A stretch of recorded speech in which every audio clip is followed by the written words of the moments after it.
following is an exclusive presentation of Ravens Productions. For the first 15 minutes of Week 1, the Ravens were in mid-season form. There were 2 touchdown drives on offense, 2 3-and-outs on defense, and a 14-0 lead after 1 quarter. The next 45 minutes showed there's still work to be done, but a gutsy 2-minute drive led to a last-second victory. After 3 competitive practices against the Eagles, the Ravens are ready to build on the excitement of last week's victory. It's game 2 of the preseason in Philly. I-95 connects Lincoln Financial Field and M&T Bank Stadium. The short trip from Baltimore to Philadelphia connects the Ravens and the Eagles tonight for preseason game number 2. It also connects the 2 head coaches who will square off tonight. John Harbaugh for the Ravens, Chip Kelly for the Eagles. They held joint practices this week, Wednesday, Thursday, and Friday, and it creates a unique intersection for both coaches. Harbaugh started his coaching career in the NFL in Philly as an Eagles assistant. Chip Kelly started his career in Baltimore as the defensive coordinator for Johns Hopkins. They're already talking about getting together 2 years from now for more joint practices, but for the moment, their focus is on beating each other tonight. Midway point of the preseason, a preseason that will hopefully lead both of these teams to Super Bowl 50. We'll find out as we continue on the Ravens Game Day Network. Today's game is brought to you by M&T Bank, proud to be the official bank of your Baltimore Ravens. By Verizon, the official wireless, voice, internet services, and cable provider of the Baltimore Ravens. By MedStar Health, the official medical team of the Baltimore Ravens. By Geico, 15 minutes could save you 15% or more on car insurance. By Advanced Business Systems, official business solutions provider of the Baltimore Ravens. And by Miller Lite. Show us your Ravens pride. It's Miller time. Miller Lite, a proud sponsor of the Baltimore Ravens. First of 10 road trips for the Ravens brings them to Philadelphia, a season filled with long road trips that will have enough miles for the Ravens to circumnavigate the earth. So it's ironic that they would start just 2 hours north on I-95. Good evening and welcome to Lincoln Financial Field. Jerry Sandusky with you, along with my partner Stan White and Kadri Ismail. This is a week in which the Ravens want to see some players step up and take charge in the job battle. One of those job battles, inside linebacker, where Arthur Brown, a former second-round pick, needs to shine tonight. Yeah, he does. Arthur Brown, Zachary Orr, these 2 guys get a chance to play a lot tonight. Very different. Arthur Brown, as you mentioned, the second-round pick. High hopes for him. Great physical ability, but has not had the production, either on special teams or in the defense so far. He was inactive for a lot of games last year. This is his chance tonight, his type of game where speed is a key, running and making open field plays. On the other side is Zach Orr, an undrafted free agent. And we know how many times the Ravens have cashed in on undrafted free agents. But he doesn't have quite the upside that Arthur Brown does, but he has the production. And this game in the end, as you know, Q, is all about production. Well, the Ravens want to see much better production this season than a year ago in the secondary, where injuries decimated the cornerbacks and safety positions. And that means some new names and new faces for D&P's defense in the secondary. Yeah, and I think that's the one thing you look at with Ozzie Newsome. How can you replenish what has been a weakness? Now you're seeing guys like a Kyle Arrington be signed as an unrestricted free agent. Kyle Arrington is such a versatile player. Dean Pease, the defensive coordinator, loves putting them out at safety, at corner. He could be a nickel guy. He could play inside the slot. There's a lot that could be done with his talents on the football field. And then I think that as far as the safety position is concerned, you got Kendrick Lewis. FBI, football intelligence at its maximum when you're talking about number 23. He's a born leader, very vocal, good communicator. That's what you look for, and he's also a thumper. The man can hit. So I think when it comes to secondary, oh yeah, it's been shored up. Well, one thing we know about this defense, all 3 levels, defensive line, linebacker, and secondary, are going to be tested by the speed of the Eagles offense. Down to the field with Brent Harris and more on that. Well, the Ravens and the Eagles this week got to know each other pretty well. A couple of joint practices. It was spirited. At times it got chippy, but it never really went past that. Head coach John Harbaugh said it was a success. He really liked what his guys got out of the few days they spent here in Philadelphia practicing against the Eagles. Now, the players told me tonight the intensity goes up. You don't have to hold back on those hard hits like you did on the practice field. Tonight, it's all about the live bullets. All right, and those bullets will start where the Ravens want to see the job battle get some clarity. Asa Jackson will take the opening kickoff. The Ravens hope. Last week they didn't get any kick returns against the Saints. John Harbaugh wants to see who's going to win this job. And we are underway, week 2 in Philadelphia. Jackson will take it 6 yards deep, brings it out of the end zone along the numbers of the 10, and he's hit and dropped at the 12-yard line. So not the promising start for Asa Jackson. And the return game. Joe Flacco leading the way. He got started with a 16-play scoring drive last week, his only possession. That's the only one you need in week 1. We'll see if perhaps Flacco gets 2 or 3 repetitions tonight. He's working behind a slightly remodeled offensive line with Rick Wagner and Kelechi Assembly out. We'll be the starting lineup in just a moment. Justin Forsett, the deep back. Kyle Juszczyk, the up back. 1st and 10 Ravens from the 13. Forsett working off right tackle, weaves across the 15-20. 25, and is spun out of bounds at the 27-yard line by Malcolm Jenkins as the Ravens establish the run game early. Yeah, I thought come up to Philly, you work against them for 3 days during the weekend, kind of get a good feel. Gene Monroe talked about how they got a good feel of their opponent, in this particular case Philadelphia, and that was a strong start to an opening drive. Obviously Mark Trestman doing his job as far as play calling. Well, Mark Trestman is stepping into an organization that believes in run first. Flacco on 1st down, runs again. Forsett again off right tackle, spins across the 30 out to the 33. So let's take a look at that Ravens starting lineup tonight. Steve Smith Sr. anchoring the receiver position. Kamar Aiken, Crockett Gilmore, the 2nd string tight end. Out of the backfield, Kyle Juszczyk and Justin Forsett punching a little pounding early here in this game. Up front, Jeremy Zuta will have Ryan Jensen and Marshall Yanda at the guards. Eugene Monroe and James Hurst will start at right tackle in place of the ailing Rick Wagner. 2nd down and 5 for the Ravens. Ball is at the Ravens 33. Forsett carrying it 3rd time, and he is dropped shy of the 1st down markers by Brandon Graham, who stops him at the 36-yard line. So the Ravens will have their first 3rd down opportunity of the night. So they're clearly going to the right side of that Ravens offensive line. Mark Trestman is calling such a good, strong game plan, and part of it is when you have good 1st down production, it makes it easier as a play caller to go ahead and call plays, and now you're in that 1st, 3rd and short. 3rd down and a long one. Talaferro in the backfield.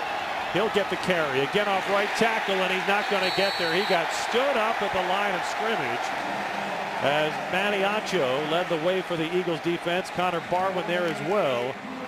And it is likely going to be the punt team coming on. No, Sam Cook reverses fields and heads back to the sideline. Okay, a little gamesmanship preseason.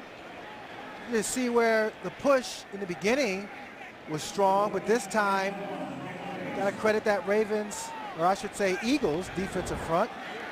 Yeah, they never got off onto the linebacker. If your unblocked linebacker can run through like that, John wants it, the play clock's going down. Play clock finally gets reset. So Joe Flacco will have plenty of time. He has 18 seconds on the play clock, 4th and 1. Opening possession. Talaferro left side looking for a hole, and he pushes his way through and wills the Ravens a 1st down on 4th and 1. Jordan Hicks makes the stop. And I think this says a lot about the offense John Harbaugh and Mark Trestman are putting together, guys. They haven't thrown the ball yet. They're trying to establish their force early. Well, part of this is just a good, strong push by Eugene Monroe on that left side of the offensive line. Then the other part is just a good, nice, low pad level by Lorenzo Talaferro getting that 1st down. Yeah, John, you're correct. Give him the 1st down. First 3 First 4 plays, all runs, 23 yards. Now a pass off the play fake. Flacco fires complete to the 45-yard line. Steve Smith Sr., but he backtracks. We'll see where they spot this. He had it out to the 45. He was tackled back close to the 41. And they're going to spot it closer to the 45. Yeah, and I think, you know, if you look at the keys to the game, it's all about taking the next step. You had a good opening drive for a score, but let's see how you could build upon that awesome start. But then you have to stay aggressive. The first team goes out, the second team, third team, you have to show up, make some big plays, some splash plays if you want to be a part of this Ravens roster come opening day. Second down and 4. Forsett in the backfield. Flacco on the short drop. Swing pass. Complete. Forsett 45. Hits the accelerator, and he's out to midfield.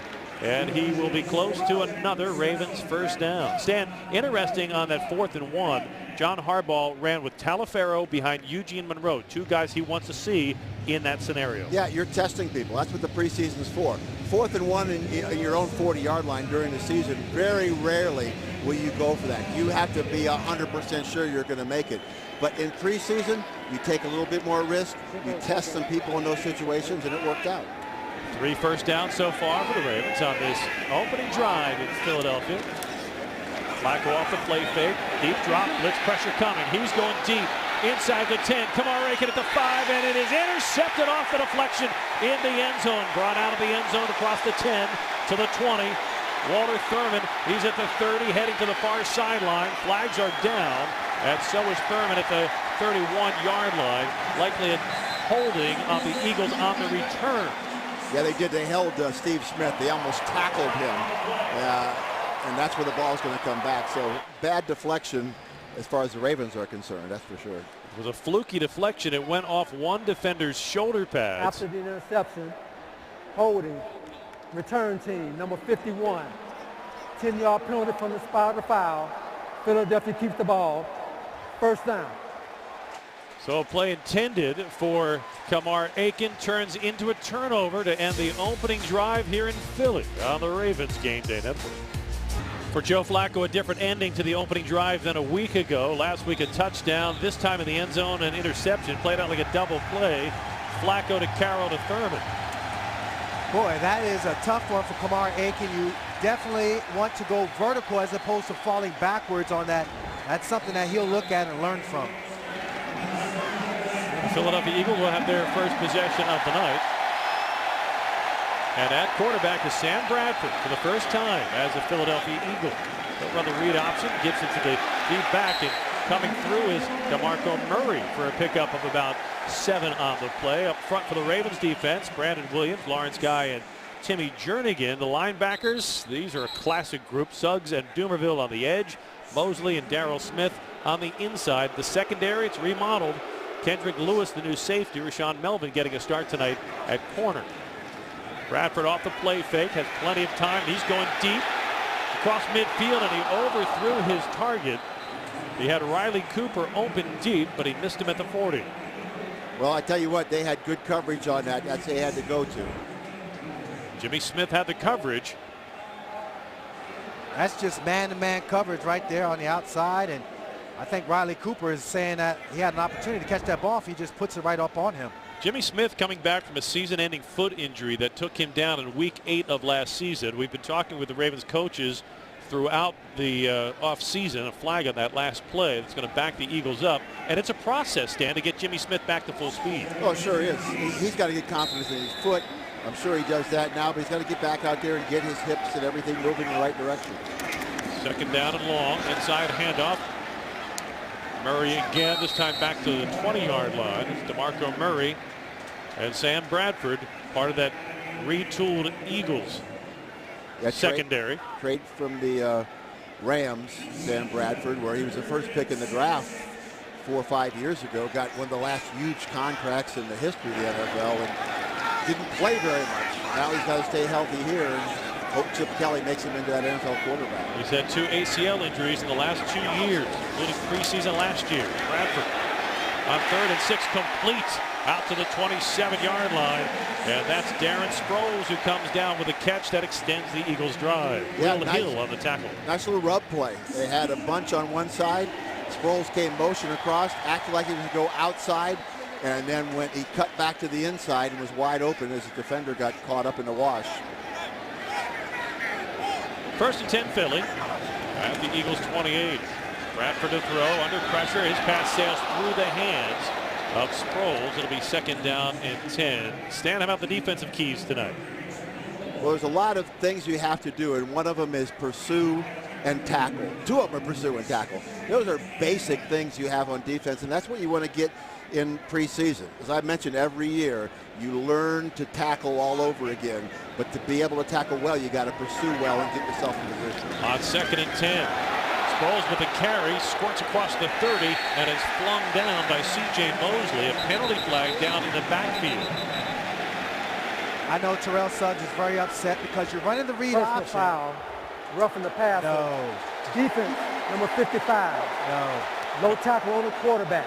And that has John 15-yard Harbaugh. penalty added to the end of the run. Automatic. 1st down. See, there's Terrell Suggs at the right of your screen, and now Terrell's just coming off the edge. You run that read option, you're declaring yourself a running back. And so therefore you are now giving up the rights of a quarterback. And that's where Terrell Suggs is very livid. I can see John Harbaugh being livid as well. That's right.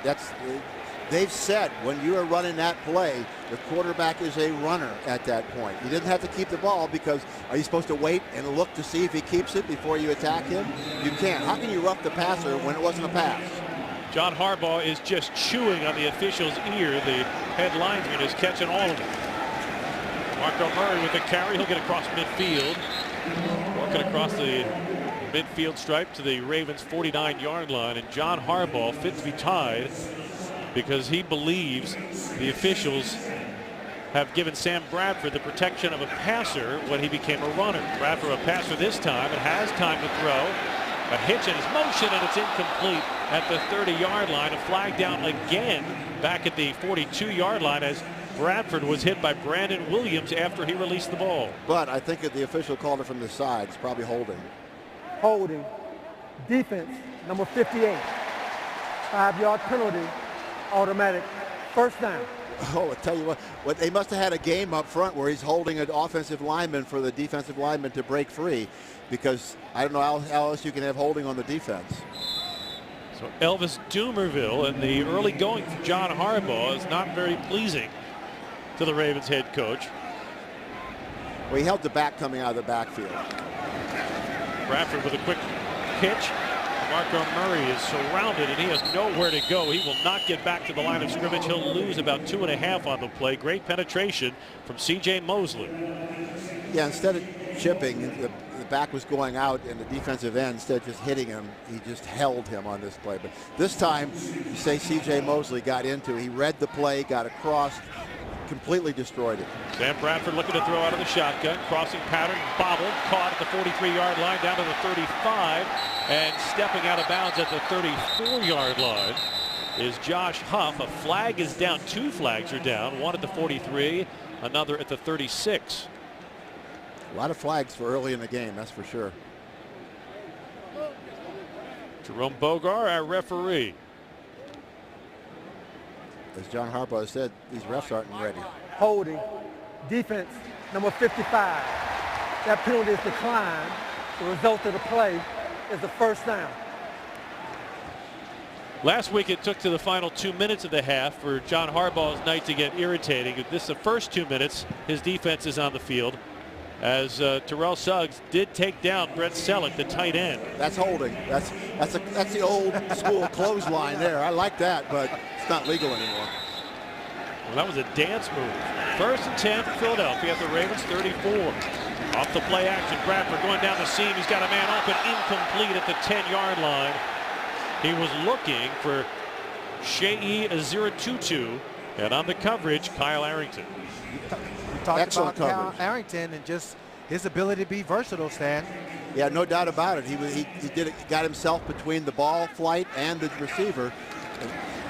2nd and 10. Sproles with a carry, working on the left hash mark. He'll get it down inside the 30 to the 29-yard line. 7:16 to play, opening quarter. We're scoreless in Philadelphia. Ravens' first possession ended in a Joe Flacco interception in the end zone. Now the Eagles on the move aided by multiple Ravens defensive penalties. And you're getting a feel for the pace in which the Chip Kelly offense moves. It is crisp, it is quick, and Bradford wants to throw.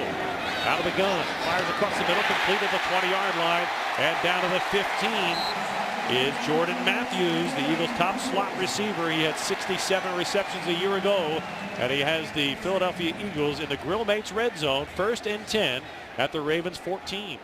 Now they sub, so the Ravens should be able to sub now too. When you go that quick, you hope you can limit what the defense can do, who they can sub, the different defenses they can run.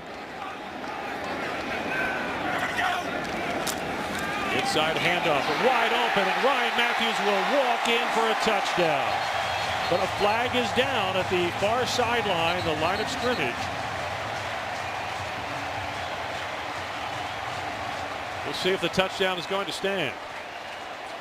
Offside. Defense, number 55. That penalty declined. Touchdown. So a rough first series for Terrell Suggs. We got a holding penalty and an offsides penalty. And a roughing the passer on a run penalty. Last week, John Harbaugh saw his defense produce a pair of 3 and outs. Tonight, Philadelphia goes right down the field and scores on the Ravens to take the early lead. Terrell Suggs needs to go ahead and wash his hands of that drive and reset himself. On for the extra point. Cody Parkey, he missed his first extra point last week, but not tonight, as Ryan Matthews rips into the end zone to give the Eagles the early 7-0 lead. 6:19 to play, first quarter on the Ravens Game Day Network. Terrell Suggs and the defense on their heels. They trail the Philadelphia Eagles 7-0 with 6:19 to play in the first quarter. Papa John's is celebrating the Ravens 20th season with special offers all year long for Ravens fans. You get 2 large, 2-topping pizzas for only $20. And if you enter the promo code Ravens20 online at papajohns.com, you receive this 20th season special from Papa John's. It's kind of like the Oscars. And the winner is... Q's the winner. It's got vegetables. It's got meat. It's got I'm the winner. It's got gold. It's got all the things you love. Yes, I have a giant chocolate chip cookie. I'm the winner. Some onions, some Papa John's giant chocolate chip cookie, boy. I'll tell you what. Relish. I'll Papa John's for Stan and Q. Life is good. If I'm going to cheat, it's going to be with a cookie. That's all right. year long. And a promo code Ravens20 online. And if you get something free, give it to Stan because he's going to take it anyway. And then Eagles opening offensive possession, 8 plays, 6 rushing plays, 2 passing plays. Well, rather, it was Ravens' first drive. The Eagles' first drive, 11 plays, 84 yards, just under 4 minutes. And John Harbaugh saw Chip Kelly's offense go at sprint pace. If this were the regular season, you'd be talking about major adjustments. In the preseason, you're going to talk about individual performance moving forward. Cody Parkey will kick off. Asa Jackson is deep. He'll take it and take a knee for the touchback. When we come back, Joe Flacco in the offense with take 2. They trail 7-0 on the Ravens Game Day Network. Terrell Suggs is working referee Jerome Bogart like F. Lee Bailey, trying to make a case that the quarterback was a runner on that read option. And Brent, you were down on the sideline. It doesn't look like he won the case. No, I'm only about 5 yards away. I could hear everything that Terrell Suggs was saying there. And he was upset at the fact that the referee told him he needs to understand that you can't hit the quarterback. And Suggs says, it's not my job to figure out if he's a runner or a passer. If he's running, I can hit him. As you said, he lost the case. Joe Flacco on the offense on the field for the second time.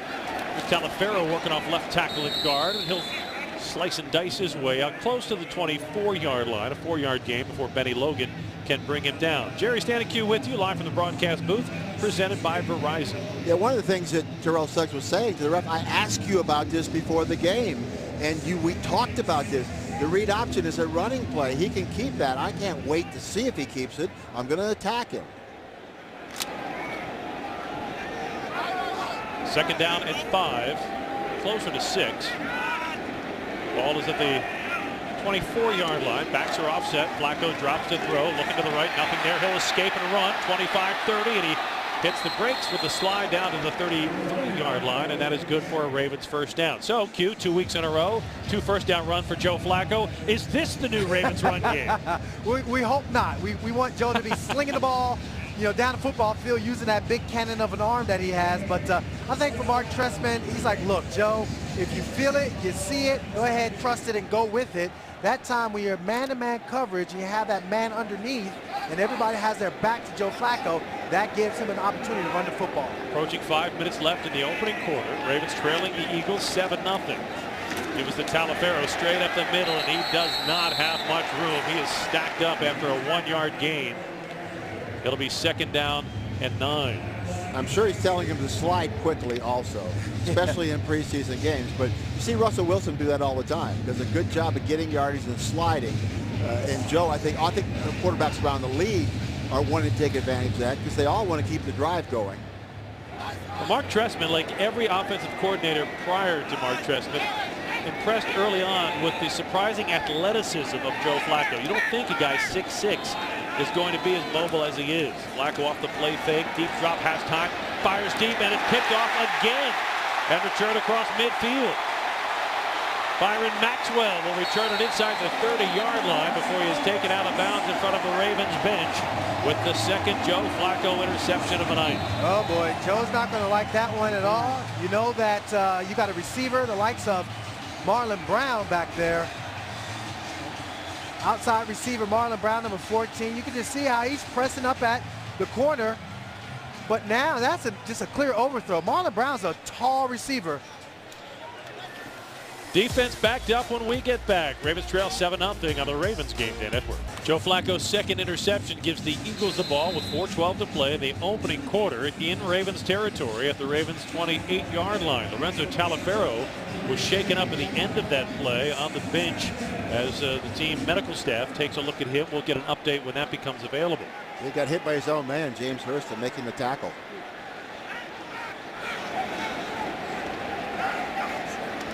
From the shotgun, Duke quarterback Mark Sanchez will throw. Completes it to DeMarco Murray. Murray has it, jukes inside the 20, and is banged down at the 14-yard line by C.J. Mosley. So DeMarco Murray getting a lot of action. We only saw Sam Bradford for 1 series, and now Chip Kelly has Mark Sanchez running the high-octane offense. Throws complete to Darren Sproles. He jukes his way inside the 10, weaves down to about the 7-yard line before Courtney Upshaw can bring him down after a gain of about 7. See, they go before the defense is set. They throw that quick to the outside. You aren't ready to react when the ball's thrown, and you're a step behind. And when you're a step behind Darren Sproles, you're in trouble. Sanchez out of the gun. Inside handoff will get the ball down close to the 5-yard line. It'll be shy of a 1st down. Brandon Williams on the stop. See, if he'd have kept that one, he could have walked into the end zone on that one. Nobody took the quarterback on that play right there. They all gambled that the running back had it. Sanchez again, inside handoff. The Eagles will get the 1st down this time as Ryan Matthews, who has a touchdown tonight, moves the chains in the Grill Mates red zone. It is 1st and goal Philly at the Ravens 2. Under 3 minutes to play in the opening quarter. It has been all Eagles so far tonight in Philadelphia. They're going to hold because the Eagles subs allows the Ravens to send in a sub themselves. Bring in Lawrence Guy, defensive end. Josh Huff goes in motion. Give it to DeMarco Murray, and he walks in for the touchdown. Well, last week Dean Pease was not happy. John Harbaugh was not happy with the backups on defense. Tonight it's the first unit that is having a difficult time with this Philadelphia Eagles fast break offense. They got them on their heels. There's no doubt about that. They're wondering what's going on out there. They're not getting set. They're not ready when the ball's snapped. That's something you have to get used to as the game goes on, but you can't give up 14 points that quick in a game and hope that you can come back. Last week in the preseason opener, Philly had the big first half lead against Indianapolis, and they're building the lead tonight. Cody Parkey's extra point is good. 2:35 to play in the opening quarter, and Philadelphia with the 2-touchdown advantage, 14-0 on the DeMarco Murray touchdown run here on the Ravens Game Day Network. 14-0 Eagles lead it, 2:35 to play in the opening quarter. Philadelphia gave DeMarco Murray $42 million in the offseason to do this, Stan White. Well, you have to have gap control. The defensive lineman and the linebacker each have to take a gap. As you'll see here, the defensive lineman gets pushed back into the linebacker, and they both end up in the same gap and can't come off. Darryl Smith should have stayed behind the ball for that cutback and been in the right position. Brandon Williams needs to be a little bit more stout at the point of attack. No doubt. He's two-gapping. That's why it's hard to see when he gets pushed back into you. Cody Parkey will kick off to Asa Jackson. He can return this one, takes it 2 yards deep, brings it out across the 10, between the hash marks 15-20, and he is hit and planted in the turf at the 22-yard line.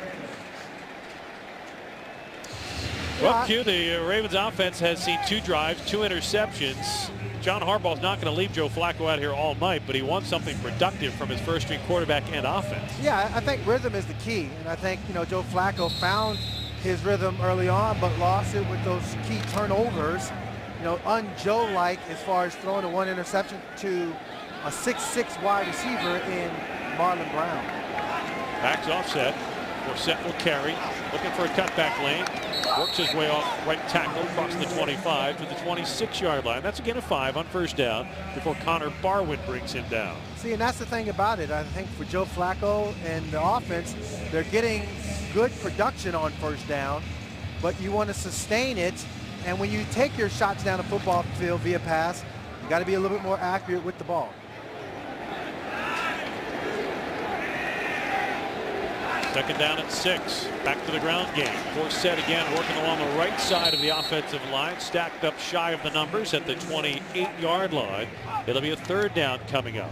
Yeah, I think in the first one, Q, that he made a bad decision where to throw it. Steve Smith on the crossing pattern looked to me to be wide open. He threw it deep and hoping he could get a catch. The second one, you're right. That's uncharacteristic of Joe to overthrow any receiver, let alone one who's 6'5". Third down at 4, under a minute and a half left in the opening quarter. Ravens trail 14-0. Jerry standing Q live from the broadcast booth, presented by Verizon. Flacco to throw. Crossing pattern, it's complete to Kamar Aiken across the 35, and he'll be flunked down at the 40-yard line, but a injured Raven. Oh boy. Down on the field. Injured offensive lineman. And that is one of the undrafted rookie free agents, DeAndre Wesley. Offensive line already thinned by injury this week.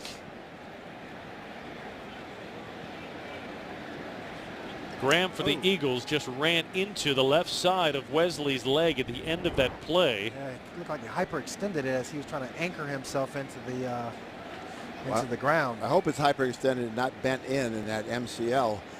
Looked like that was at risk on that play. And so many, that's why they wear the braces, because there's so many inadvertent people falling on your legs. That just happened to be a linebacker blitzing and going by the quarterback. So John Harbaugh wants to go out and take a look at his rookie tackle. On the topic of injuries, I want to go down to the field, and Brent, give us an update on James Hurst's status, because he was shaken up earlier in the first quarter as well. Ravens are going real deep in the depth chart on the right side of the offensive line. James Hurst on that interception, he collided with Lorenzo Taliaferro. They've just taken Hurst back to the locker room. He'll go through concussion protocol. And of course now his backup, as you see on the field, DeAndre Wesley. So right tackle, Hurst was already in for the injured Rick Wagner. They're certainly going pretty deep at that position. And Wesley will be walked by the medical team directly to the locker room. The good news is he is walking with a little bit of help. He's not on the injury cart, but the bad news is he's not going to the sideline. He's going to the locker room. So now decision time for Mark Trestman and John Harbaugh. You are getting deep at right tackle in terms of talent. How long do you leave Joe Flacco out there? Well, I think, you ultimately know that it is about keeping Joe upright for the regular season, and you can just see all those legs flying around, and boy, that's not a good one. But John does have a decision to make, but part of Juan Castillo and what he likes about his offensive line is that there is a ton of development there, and they feel comfortable with whomever is in there protecting Joe Flacco. First and 10, final minute of the opening quarter. And to the ground game, Buck Allen. Flag is down, and Allen is down after a short gain out to the 43-yard line. He'll get 2 on the play. Offense, number 78. 10-yard penalty Replay, first down. Marcel Jones, who came in for the injured DeAndre Wesley, who came in for the injured James Hurst, who was playing for the injured Rick Wagner. Well, Marshall Yonda moved out to tackle, and he came in at guard. Yeah, that is called baptism by fire. You're sitting there if you're Jones on the sideline thinking, oh, halftime, maybe I'll get in, or maybe even the fourth quarter. But now all of a sudden you get in there at the first team and you're not trying to mess up, and you're going to hold the guy before you get injured. You put so much work into coming into a game, and all of a sudden a quarter like this, you have injuries, interceptions, and you're back on your heels. Flacco deep to throw. His pass incomplete. He was looking for Max Williams, who could not pull it down at the 33 with a one-handed catch. Fuchsia, the rookie, have tried two hands on that? Two hands before you make the Pro Bowl is what the Hall of Famer Chris Carter used to tell all of us young receivers when I was with the Minnesota Vikings. And yes, Williams, absolutely. You go ahead and try to snag that ball with two hands when Joe Flacco's throwing you the ball. Maybe somebody else you might try to be cute with it, but you want to jump up there and snag it with two hands. Flacco's numbers not at all indicative of his start to preseason. 3 of 7 tonight, 23 yards and 2 interceptions. Buck Allen in the backfield gets the carry, and he is not going to get far. He is stacked up right at the line of scrimmage by Benny Logan. He was trying to run behind the right side of the offensive line, but now with Marshall Yonda at right tackle and Marcel Jones at guard, the Ravens are going to come to the end of the quarter, and John Harbaugh has some decisions to make about his line and his quarterback as we move into the second quarter here in Philadelphia. It's been all Eagles so far at Lincoln Financial Field, 14-0. Eagles in front of the Ravens. It has been a struggle so far. We'll see if the Ravens can turn things around. 3 quarters of play on the Ravens Game Day Network. 14-0. Eagles in front of the Ravens as we start the second quarter. An injured offensive line, a major problem for the Ravens tonight. There is no doubting how important this offensive line was as you look at the comparison from 2 years ago to last year, Q. It's clear and evident that anytime you give Joe Flacco, a level of protection, you're going to get a lot of production. I think that, for Joe, you just see where you ain't getting sacked, 19 from last year, and then all of a sudden you look at how the touchdowns have gone up and the interceptions stay relatively low. Within that, you could see where even tonight with pressure in his face, he's not exactly making the greatest of throws and being as accurate as we normally have seen him. Flacco with 2 interceptions in the first quarter. He stays in to start the second quarter, looking to throw. Wanted to throw a screen. The Eagles had it read, and Flacco has to turf the ball at the feet of Buck Allen. Pressure was coming from Vinnie Curry because the Eagles had accurately read the screen pass that the Ravens had drawn up. So you have to wonder, as Joe Flacco and the offense head to the sideline, if Mark Trestman will hand things off to Matt Schaub moving forward with the offensive line so beat up tonight. I know I would. Hey, this is my franchise guy. This game is meaningless. Sam Cook to punt the ball away, and he hits a unit. Fielded at the 11-yard line. And returned across the 20-yard line, an 8-yard return for Kenyon Barner. Eagles ball when we come back. Opening minute, second quarter. Philly in front 14-0 on the Ravens Game Day Network. Start here in Philadelphia for Joe Flacco and the Ravens. They trail the Eagles 14-0, 14:45 to play in the opening half. Ravens fans, tweet us your questions about tonight's game. You can tweet us using the hashtag #RavensGame. Please keep in mind this is family sensitive broadcasting. Keep that in mind with your tweets. For John Harbaugh, here's 2 reasons to grimace at the start of this game. 2 touchdowns allowed by his first team defense, 2 interceptions thrown by Joe Flacco, 2 injuries suffered for the Ravens, and 2 penalties picked up by Terrell Suggs. No fun on Noah's Ark tonight as they come 2 by 2. Mark Sanchez at quarterback throws the swing pass complete, and a big tackle by Rashawn Melvin for a loss of a couple as Melvin came up from the cornerback position and took down you saw Jeff that Mayo. Yeah, they handed that off on the touchdown play. They ran the same type of motion around the back. I'm sure they saw it this week. Off the play fake, Sanchez throws quickly across the 20, complete to the 25, and out to the 27-yard line. The flag is down following the completion to Trey Burton. Jerome Bogar pointing in the Ravens' direction as he huddles with his crew. It's the strangest part for head coaches. Personal foul, unnecessary roughness. Defense, number 23. 15-yard penalty added to the end of the run. Automatic. First down. So Kendrick Lewis, who came to the Ravens as a free agent from the Houston Texans, and throughout the entire camp has impressed the coaches with his intelligence, his ability to make plays, and his ability to set his teammates in the right formations. He's the guy who picks up the flag. It has been that kind of a night. 1st and 10 Eagles at their 42. On the dive play, Philadelphia will push the Ravens defensive pile across the 35 out to the 36. Elvis Dumerville on the stop of Kenyon Barner. Yeah, that's right. They did push him, Jerry. In the previous play, Lewis hit another receiver who wasn't looking, and they're protecting all these receivers. Sanchez wants to throw on 2nd down, pumped, and he's hit and dropped. Elvis Dumerville with the sack.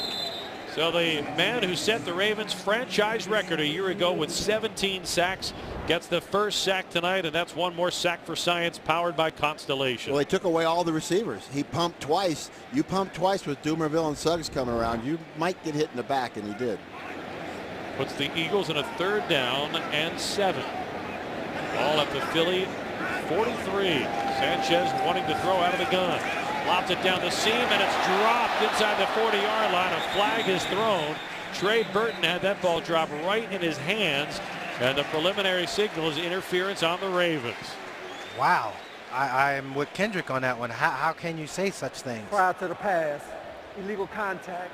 Defense, number 23.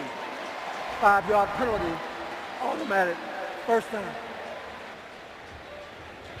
Well, the replay doesn't show anything obvious that we can see. Well, it had to be before that. Right. And it has to be more than 5 yards downfield. So there wasn't a whole lot of action that we saw right there that was before 5 yards downfield. John Harbaugh has had a lot of conversations tonight with the officials.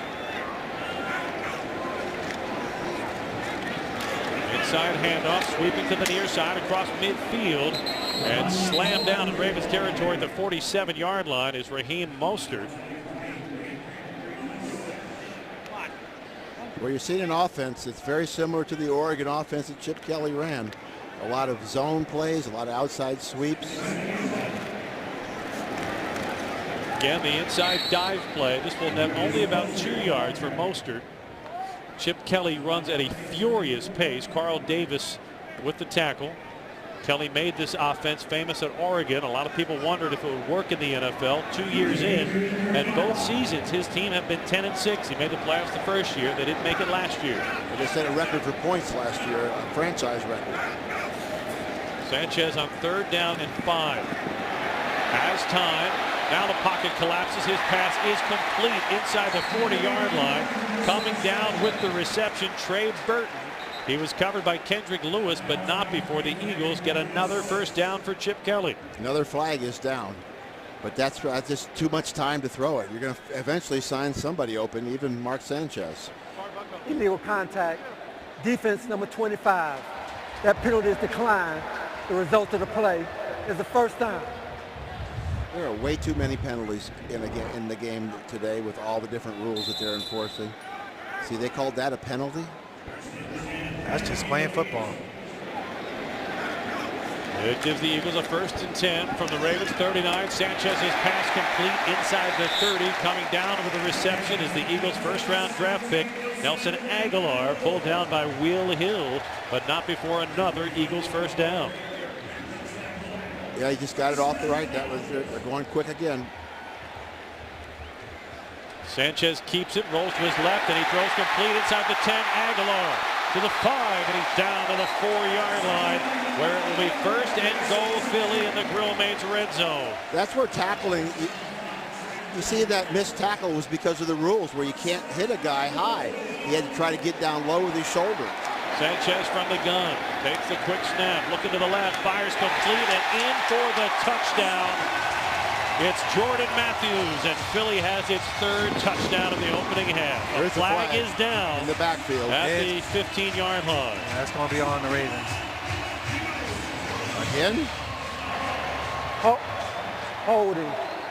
Offense, number 61. There you go. 10-yard penalty. You're too pessimistic. Replay, first down. I had to go ahead and hedge my bet. Yeah. The first penalty that falls in the Ravens' favor. Yeah, well, you get holding here. Good job. They're all crossing patterns. It takes a while for that to set up, and you know there's a couple different holds there. You could say one of them was a tackle. Well, it takes the Eagles' third touchdown off the board. Philly now looking at a 1st and goal at the Ravens 15. 11:16 to play in the half. Inside handoff. Mostert jukes his way inside the 10, and he's taken down along the left hash mark at the 8-yard line. C.J. Mosley on the stop. It's really hard to play against an offense like this without a specialized game plan because it cuts up all your regular keys. Sanchez looking to throw, has plenty of time, complete inside the 5-yard line and down to the 3. It's Jordan Matthews on the reception. It'll be 3rd and goal from there. Trey Walker with a touchdown saving tackle. It's so different, you know, as a linebacker, what your reads are so different on all the zones, and you have to get people on the quarterback who might keep it. The motion behind the line, they're all different. Sanchez in the shotgun. Barner in the backfield. Play action. Sanchez rolls left, throws to the back of the end zone, and he missed his man.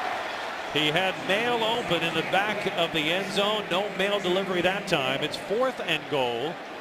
And Chip Kelly will send his kicking team on. Yeah, he did have him. I tell you, see, they're crossing patterns again. This time they rolled out the quarterback to give him even more time to get the crossing patterns. And he had him. He just threw the ball too far out in front. Cody Parkey a year ago, 32 of 36. This will be a 21-yard field goal attempt, shorter than an extra point try, and Parkey puts it right through the uprights. So the Eagles settle for 3 instead of 7, and with 10:16 to play in the first half, it's Philadelphia in front. Eagles 17, Ravens nothing on the Ravens Game Day Network. Front of the Ravens, 10:16 to play, first half. We pause 10 seconds for station identification for our radio partners on tonight's simulcast on the Ravens Game Day Network.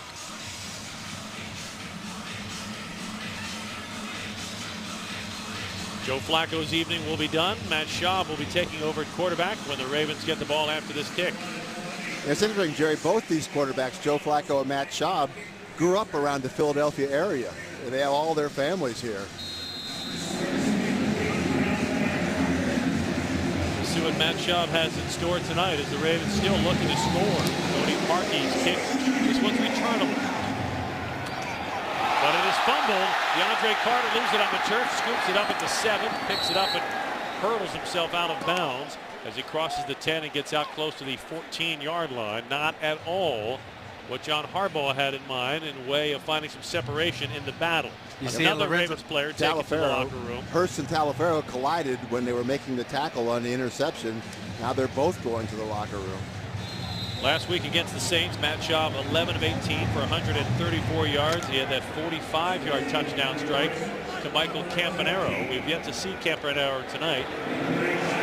It's Marlon Brown, Max Williams, and Jeremy Butler at receiver. Matt Schaub off the play fake, throws complete to Max Williams. He's across the 20, and he gets out to the 22-yard line. Nice pickup of 7 on the play. I'll say this, you know that in the preseason you don't do a lot of game planning. It is about individual efforts, but individually you better make sure your technique is on point. When that film is showing, you want to be the guy that is shining, even though the score might say otherwise. They're evaluating you, not necessarily the score. Jerry Stanek with you live from the broadcast booth, presented by Verizon. With about 9.5 minutes left in the opening half. Buck Allen will carry, and he's got a first down as he crosses the 25 out to the 26-yard line, where Taylor Hart brings him down. We go down to Brent on the sidelines with an injury update. Guys who are watching all the injuries at right tackle, well, there's an injury at left tackle as well. Eugene Moreau came out of that last offensive series, went to the bench. Doctors looking at his right hand. They took the glove and the tape off. It is now heavily wrapped with ice. Not sure what the injury is, but certainly doctors looking at that right hand, and we'll continue to update you on Eugene Monroe. Jerry Allen with a carry. Thank you, Brent. On first down, he'll only get a couple. Out to the 28-yard line, only second down and 8 from there. Brendan Baer on the tackle. So a decimated evening for the offensive line. It came in beat up, and now they've lost several more players. John Harbaugh is going to have his number ones like Steve Smith Sr. sit out the rest of the night. Their work is done, but it is not the same feeling as a week ago when the number ones got so much productive work done. Not tonight against Philly. Matt Schaub off the play fake, buys himself some time, and now has to heave the ball into the Ravens bench because he had nobody open, and Vinny Curry closing in. You're just seeing the Ravens offense first start off the year really well, and part of the question was, well, what are you going to do to match that performance? Part of matching that performance is forgetting about it and realizing that this team is a new team, new situation, new circumstances. How well are you going to play? Penalty flag on the play. Flag down. There is no foul on the play for an ineligible downfield. Third down. Yeah, Crockett Gilmore was crossing on that bootleg pass. He's got to get across a lot quicker than that. He was very slow in getting across. That's all I can say. He did not get off the line quick enough, and there was nobody to throw to. Didn't burst the slow. Third down and 7. The Ravens have the ball at their 29. First possession for Matt Schaub this evening. Joe Flacco's night. A pair of interceptions. No points. Schaub out of the gun. Looking left. His pass deflected and almost intercepted at the line of scrimmage. Brandon Baer got a hand on it. Knocked the ball straight in the air. Dove for it, but could not complete the play. But the deflected pass forces the punt team on for the Ravens. Yeah, that's just one of those scenarios where you're trying to get the ball out of your hands quickly. Defensive players realize they're not getting the rush. They're going to go ahead and get their hands up and block it down. Coach punt fielded by Kenyon Barnum at the 20. And he is sandwiched between a pair of Ravens as Anthony Levine brings him down at the 25-yard line. 8:11 left to play first half. Been a long night for the offense for the Ravens. They trail 17-0. Now the Ravens can't get it. 17-0 Eagles in front of the Ravens. 8:11 to play in the opening half here in Philadelphia. Right now your Baltimore area Burger King restaurants are offering collectible Ravens player cups with a new Ravens player each week for 6 weeks. Collect all 6 with the purchase of a large combo meal or a large soft drink purchase. So score big now. Only at Burger King. Limited time only while supplies last. Mark Sanchez and the Eagles, who have scored on all 3 of their possessions in this game. First with Sam Bradford at the helm. Off the play fake, Sanchez throws a strike across the 30-yard line, and that's Nelson Aguilar, the first-round draft pick brought down by Zach Orr. Sanchez 9 of 10. Quick runs, quick passes, screens. Right back at it. Inside handoff. Kenyon Barner, and he'll be stacked up after a gain of about 2 yards by Zach Orr again. We talked in the pregame, Stan, you mentioned Zach Orr and Arthur Brown in that battle for the inside linebacker job. It's been more Zach Orr so far tonight. You haven't heard Arthur's name called, and you've heard Zach's called a couple times. Try to get the defense back on the heels with this stuff. Now they've had a time to get set. This should be a down where they play well defensively.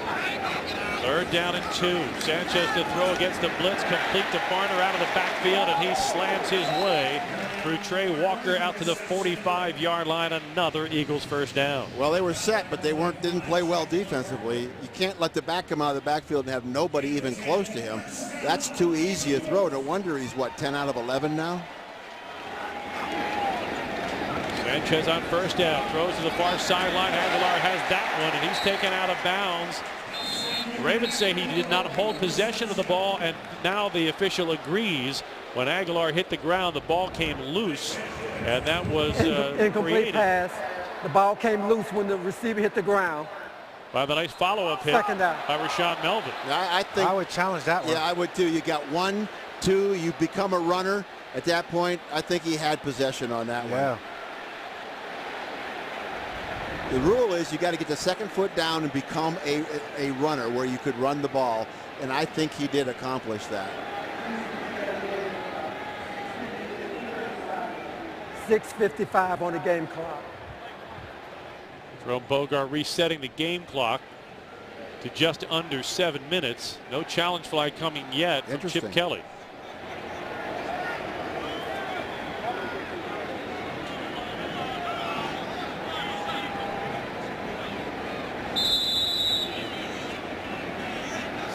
Sanchez sets in the shotgun. 2nd and 10 for the Eagles off the incompletion. Marner with the carry between the hash marks, and he has nowhere to go. He is stacked up at the 46-yard line by Carl Davis, the 3rd-round draft pick out of Iowa, who has had quite the progression in his first NFL training camp. He said for much of this camp, he was getting yelled at by the coaches for doing the things that succeeded at Iowa. He had to learn all new fundamentals at this level. The coaches say he is a fast learner. Sanchez on 3rd down. His pass is going to come up short. It skipped off the turf in front of Kenyon Barner, and that time the pass rush a part of the incompletion, and it finally forces the punt team on for Philadelphia. That's 2 plays in a row where the defense brought 1 and 2 extra guys. On the run, they brought a corner off the edge, which allowed everybody else to take a gap and be secure with that. And then this one, they brought 5 guys and were giving up the short pass on 3rd and long, and it worked. Donnie Jones, the 12-year veteran, will punt to Asa Jackson. Jackson will settle under the punt, and now he'll run from it and let it bounce into the end zone for a touchback. 6:15 to play, first half in Philadelphia. It has been all Eagles. Philly leads at 17-0 on the Ravens Game Day Network. To play first half in Philadelphia, Eagles in front of the Ravens, 17-0 for Mark Trestman. The evening has not gone as designed. The first 4 possessions a week ago, the Ravens scored each time they had the ball. Tonight, Q, very different outcome. Yeah, I think they've been off rhythm, and part of that rhythm is Joe Flacco getting the ball out of his hands to his receivers accurately. Those 2 interceptions, one was because of pressure in his face, and then, of course, you're talking about an overthrow to Marlon Brown, where literally if he just throws it right to his chest, he's going to have a completion. You get off rhythm, things start to snowball, and that's what happened to this Ravens offense. Brad Schaub running the offense now. He'll start the drive at the 20. Looking to throw, quick release, has Max Williams near sideline. Williams stretching the play out close to the 30-yard line. They're going to mark it at the 31. That is good for a Ravens first down. You know, part of playing the position of tight end is obviously being physical, but you got to have strong run after the catch, and I think for Max Williams, he has that ability to break tackles and really do something special with the football in his hands. Ravens looking to carry some points into the locker room. Buck Allen slashing off the right side of the offensive line. And the rookie out of USC will pick up about 6 on the play. Yeah, last week it was 17-0. The Ravens were ahead. New Orleans scored right before the half and then scored to start the second half and made a game out of it. I would imagine that's what the Ravens are thinking now. Let's score here, and then we'll get the ball in the second half and put ourselves back in the game. Psychologically, though, I think the Ravens had to feel so much better about their ones playing so well a week ago.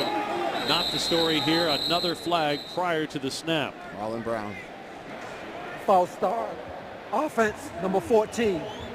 5-yard penalty.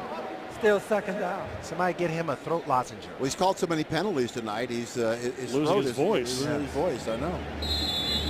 Ravens would hope they might lose their flags, but John Harbaugh. By the way, one of the officials tonight, the head linesman, Maya Shaka, is in the advanced development program, trying to become the 2nd female official in the NFL. She is not part of the regular season crew.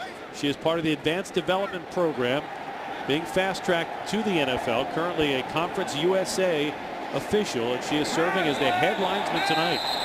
And again, penalties before the snap. Mother of pearl.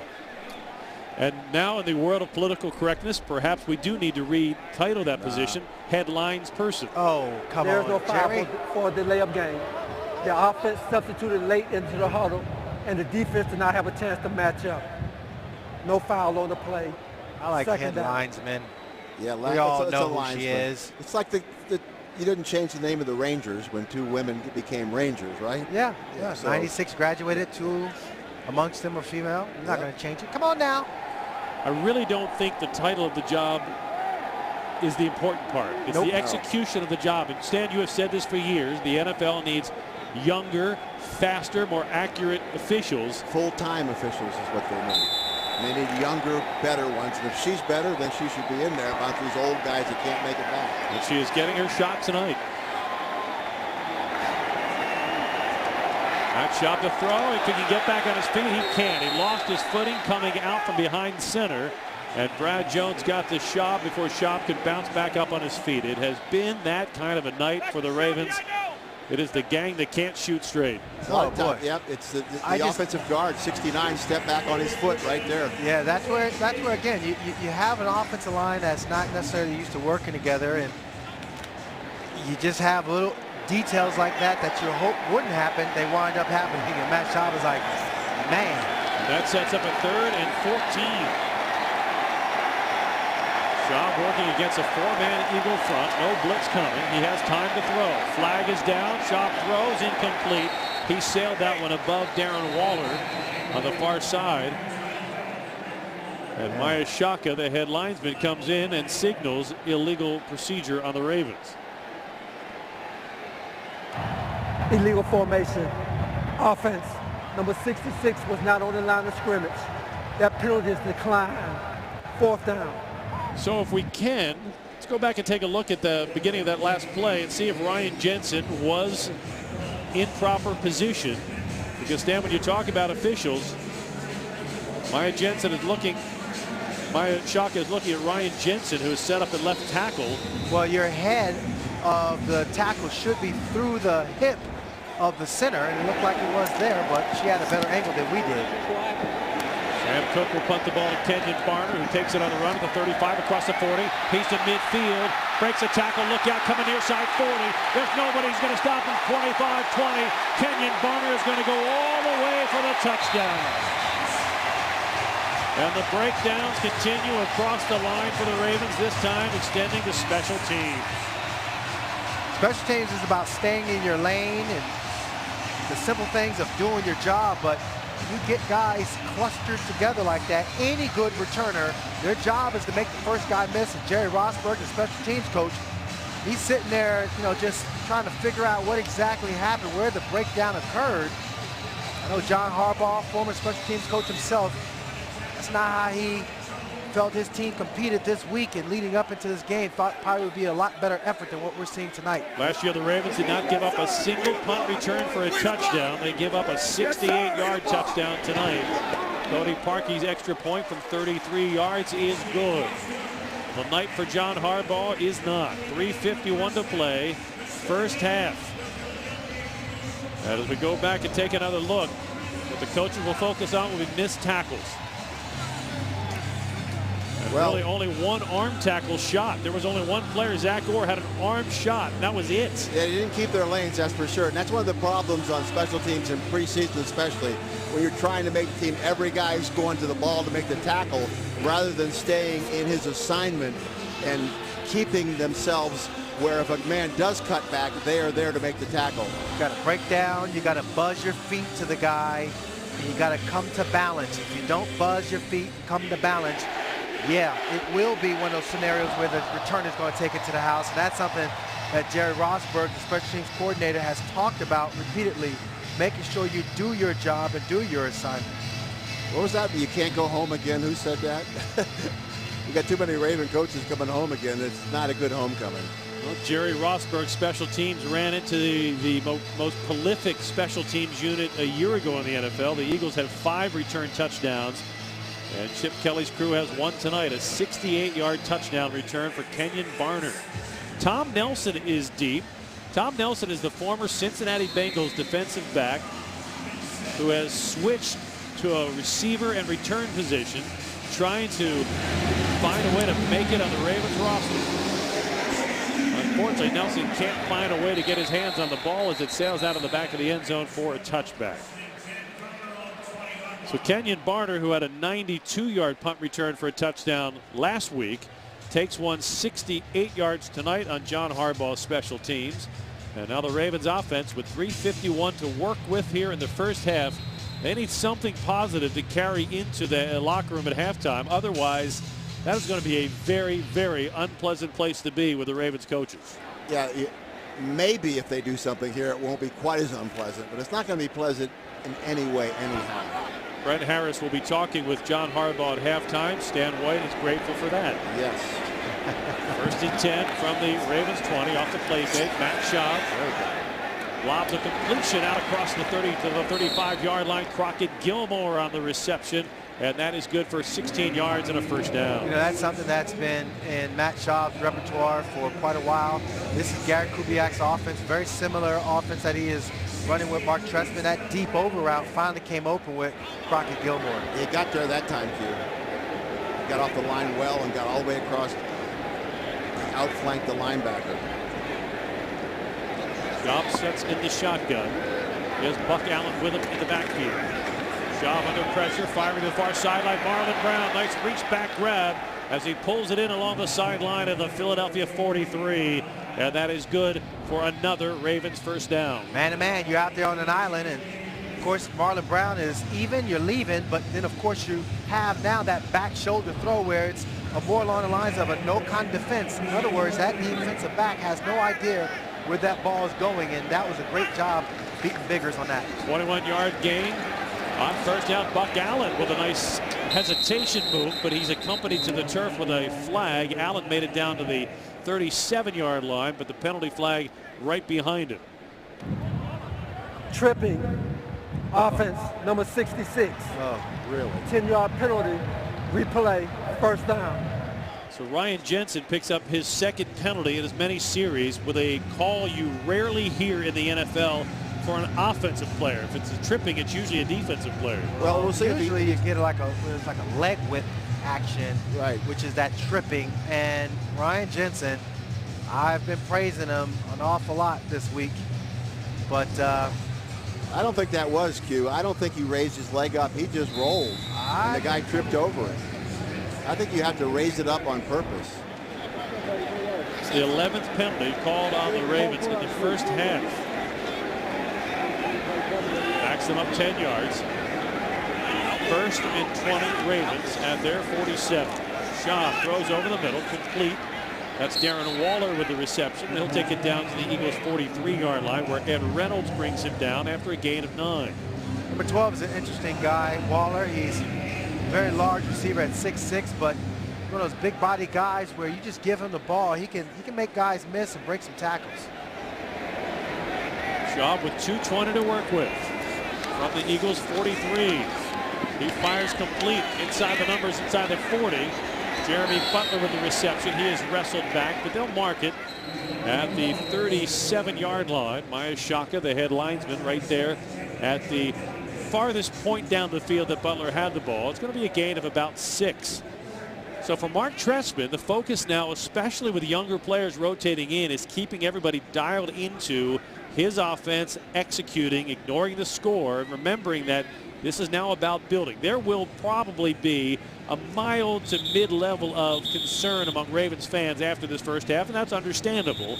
The key for the coaches, though, is keeping the players dialed into what they're trying to accomplish. You know, you want to process the game as a coach and see who understands what you're doing. You throw an awful lot at them, and that's where the evaluation of, okay, here's this guy's skill set, here's what he can do, or here's what he cannot do, and that's where you help yourself when you start to get into the regular season and you then break down your game plan to be more specific towards that next week's opponent.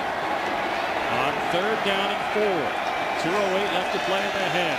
Ravens trying to get some points.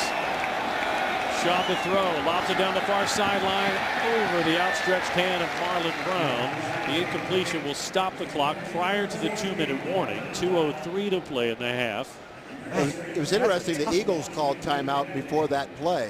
They want to get the ball back again.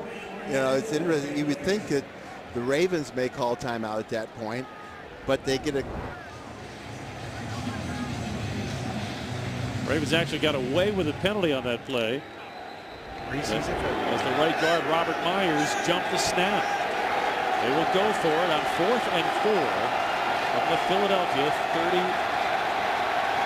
37-yard line. Schaub to throw. He's flushed from the pocket. Escapes. Fires. Almost intercepted. It wouldn't matter if they'll turn the ball over on downs. Boy, I tell you what, pressure does a lot to you. It gets you out of your rhythm, but Mark Trestman might be upset because he had Marlon Brown. Brings us to the 2-minute warning. 1:57 to play, first half. Philadelphia 24, the Ravens nothing on the Ravens Game Day Network. 24-0, Philadelphia in front of John Harbaugh's Ravens. 1:57 left to play in the half. It has been a first half with little in the way of success. The Ravens have only had the ball in Eagles territory for 4 plays tonight, while running 30 plays in their own territory. Think about it. You really can't turn it around tonight because you're not going to have your number ones back on the field. No, you can't. But that was all in the last drive, too. So your production has been awful. It's going to be a long week of work ahead at Owings Mills. Mark Sanchez will try to run the 2-minute drill, which they run every series here in Philadelphia. Swing pass complete across the 40 to 45-yard line. And taking the ball for an 8-yard gain is Raheem Mostert. The 2-minute drill is literally no big deal for the Eagles because that's the pace they run their offense at for the entire 4 quarters. Sanchez looking to throw, firing to Mostert out of the backfield. Some confusion. Mostert didn't look. He was open.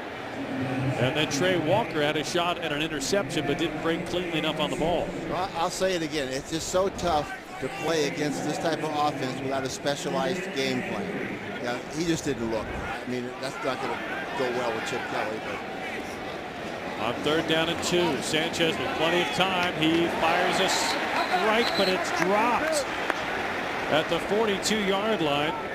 Shea Azira-Tutu wide open, and he left it on the turf. And that's one of the few mistakes the Eagles offense has made tonight, forcing the punt team on for Philly. So 1:42 left. Last positive potential takeaway for the Ravens offense is to run an effective 2-minute drill. That's what they're going to ask Matt Schaub to do. And have a good punt return here if you can get one. Give him some field position. Asa Jackson is deep. Waiting to Donnie Jones punt. Jones hangs it high. Asa Jackson will make the fair catch at the 13-yard line. You really can't look at any facet of this first half and say, well, the Ravens have looked good there. That's the biggest concern. The coaches understand in the preseason you're going to have a hiccup on special teams. You're going to have a player who lets you down on defense, an offensive player with a miscue. But when it is team-wide, that's the biggest concern midway through the preseason. I think part of it is you get a little full of yourself. You go against a team, you feel you've done well against them during the week of practice. You played well in your first preseason game. You start looking at your press clippings a little bit and kind of relax. Whereas the other team comes out with a little bit more sense of urgency. See if the Ravens can execute with some urgency with 1:35 left in the half. Schaub throws a wobbly pass complete. Flag is down. On the receiving end, Darren Waller gets it out to the 17-yard line for a short gain. Holding. Offense, number 62. Half the distance to the goal. Replay, first down. Well, you don't win with penalties and turnovers. If you have too many penalties, too many turnovers, you get beat, and they're getting beat bad. Now, how was that? How many penalties you said now? That's 12. 12 penalties in the first half. And 2 turnovers and a kick return for a touchdown. Punt return, yep. That's what makes up that score real quick.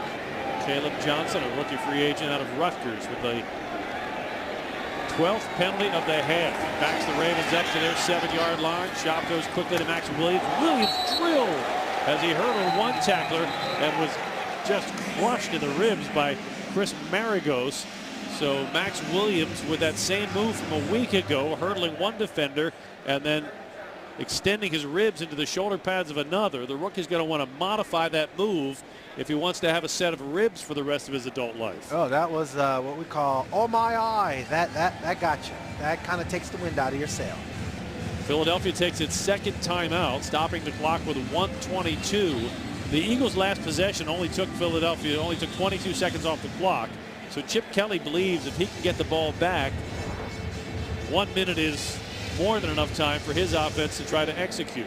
Yeah, sometimes you try to make that extra play, extra move, get yards up the football field, and sometimes it works in your favor, and other times it's bim. Oh my eye. Second down and 10 for the Ravens at their 12. Matt Schaub looking at a 4-man front. Steps up, throws complete to Darren Waller. Waller alertly stretching the ball out of bounds. He'll stop the clock as he gets the ball to the 18-yard line. It'll set up a 3rd down and 5. The Eagles are happy he got out of bounds. You know, because you still have 82 yards to go for the score while they're hoping to get the ball back. So, yeah, they got to save that timeout. But at the same time, if you're Mark Trestman, you can't just be focused on what Chip Kelly wants to do. Right, exactly. You have to conserve time to try to run the 2-minute drill. They're probably both happy that he got out of bounds. Job in the shotgun. He stacks his receivers to the right. Sends Nick Boyle, rookie tight end out of Delaware, in motion to the left. Job, good pass protection. Throws to the far sideline. It sails high, incomplete. He was looking for Jeremy Butler, and the Ravens offense will have to cede the field to the punt team. Oh, man, I know it seems that Matt Schaub is looking over to his right or left side, but he's having a good pattern run by Marlon Brown to his right. He can just go ahead and set his feet.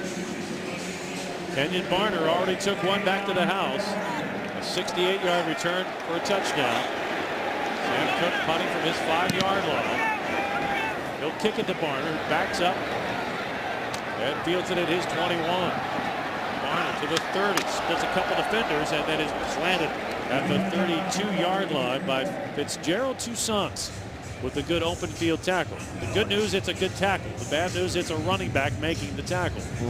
Well, it's a running back trying to make the team, and if I need to make the team as a punt cover guy, then let me go down there and lay the wood on him, and you can hear that hit all the way up here. That was a good, solid tackle. Chip Kelly with under a minute, 58 seconds to play. He will almost certainly keep it dialed up.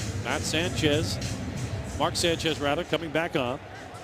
His history is scoring as many points as he can, no matter what the score is. Sanchez off the play fake with time. He fires complete across the 40-yard line. And a big hit there on Nelson Aguilar by Cassius Vaughn. He'll spot that as a 9-yard gain. 2nd down and 1. Clock running. 42 seconds left in the half. Eagles with 1 timeout remaining. Sanchez's pass again to Aguilar. Again caught. And Cassius Vaughn takes it away on the sideline. And he is wrestled out of bounds in front of the Ravens bench. But a penalty flag is down at midfield. It's on the Ravens, Cassius Vaughn. They're going to call it for interference right where that flag is. Cassius Vaughn, after the completion, stripped the ball away from the rookie, Nelson Aguilar, and took off running before he was thrown out of bounds inside the Eagles' 40-yard line. Pass interference. Defense, number 40. Spotted the foul. Automatic. 1st down. So what would have been the first big play for John Harbaugh in this half instead turns into another penalty, the 13th on the Ravens. That's a little shaky. They say he grabbed his left arm, but that didn't look like it rose to the level of interference to me. What do you think, Q? I absolutely think they should have kept that in their pocket.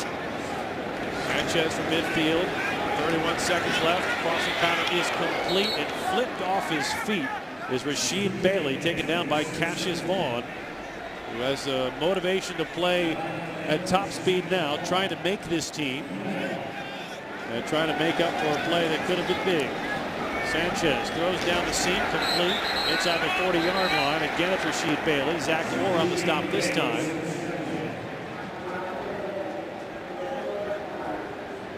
Timeout is called. So they got 11 seconds and no timeouts at this point. They're at about, what, 50? Here you're looking at a 56-yard field goal. Last year, Cody Parkey's long was 54. John Harbaugh does not care about the gender of the official as he is talking with Maya Shaka on the far sideline, the head linesman. He cares about the 13 penalties thrown. Sanchez's pass is going to be sailed out of bounds. Trey Walker caught the ball, but he was already on the chalk when he came down with it. So the kicking team will come on for Philadelphia. It was a bad decision by Sanchez, who I think was trying to get rid of the ball, but he threw it too close to the Ravens rookie defensive back. Trey Walker is a 4th-round draft pick who the Ravens like his length and his explosiveness. Let's see if there's explosiveness in the kid in the leg of Parkey from 55 yards. No good.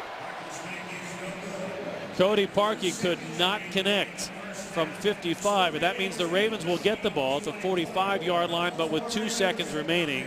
Is there any reason for Matt Schaub to do anything but take a snap, take a knee, and get to the locker room? Well, I think Marlon Brown caught a Hail Mary pass in practice.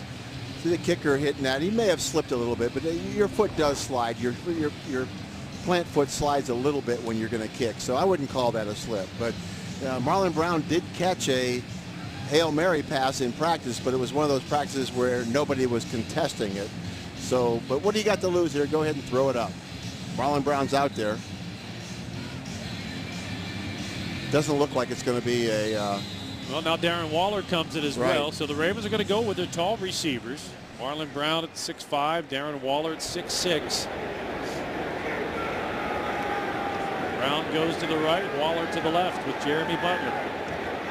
Final play of the first half. It has been a long first half. Matt Schaub steps up, just throws under coverage to Buck Allen. He's across midfield to the Eagles 40, and he'll be pulled down at the 35-yard line on the final play of the first half. 1 half in the books. Joe Flacco and the first-team offense unable to put any points on the board.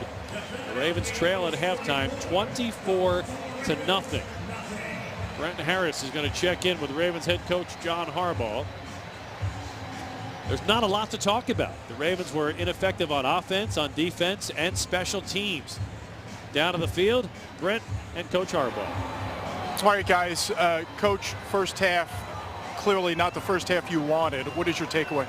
Wasn't the first half we wanted. We didn't do very well. Injuries up front and issues there, concern at all?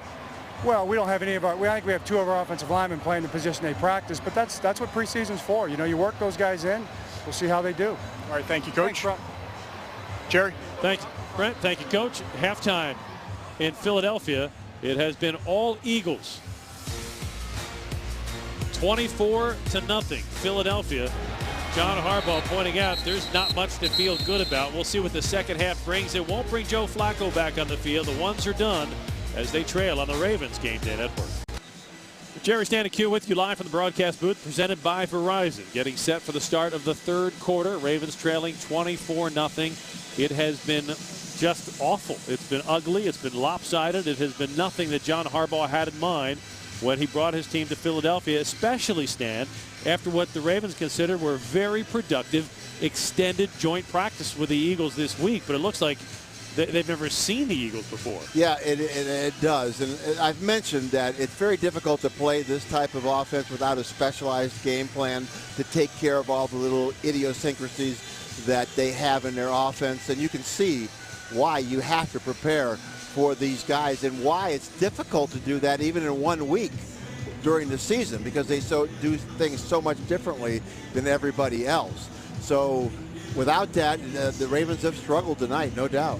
Now, for Mark Trestman, here's just one little subtle thing. On that first Joe Flacco interception to Kamar Aiken, if you have Rashad Perriman, a speedster in there, perhaps it's a touchdown. And those are the little things when you're missing a speedster cue that you've got to adjust around, and the adjustment didn't work tonight. Well, yeah, and I mean, you got to give it a little bit of onus on to Joe Flacco in that he underthrew it because of the fact that he was under pressure. But you're absolutely right.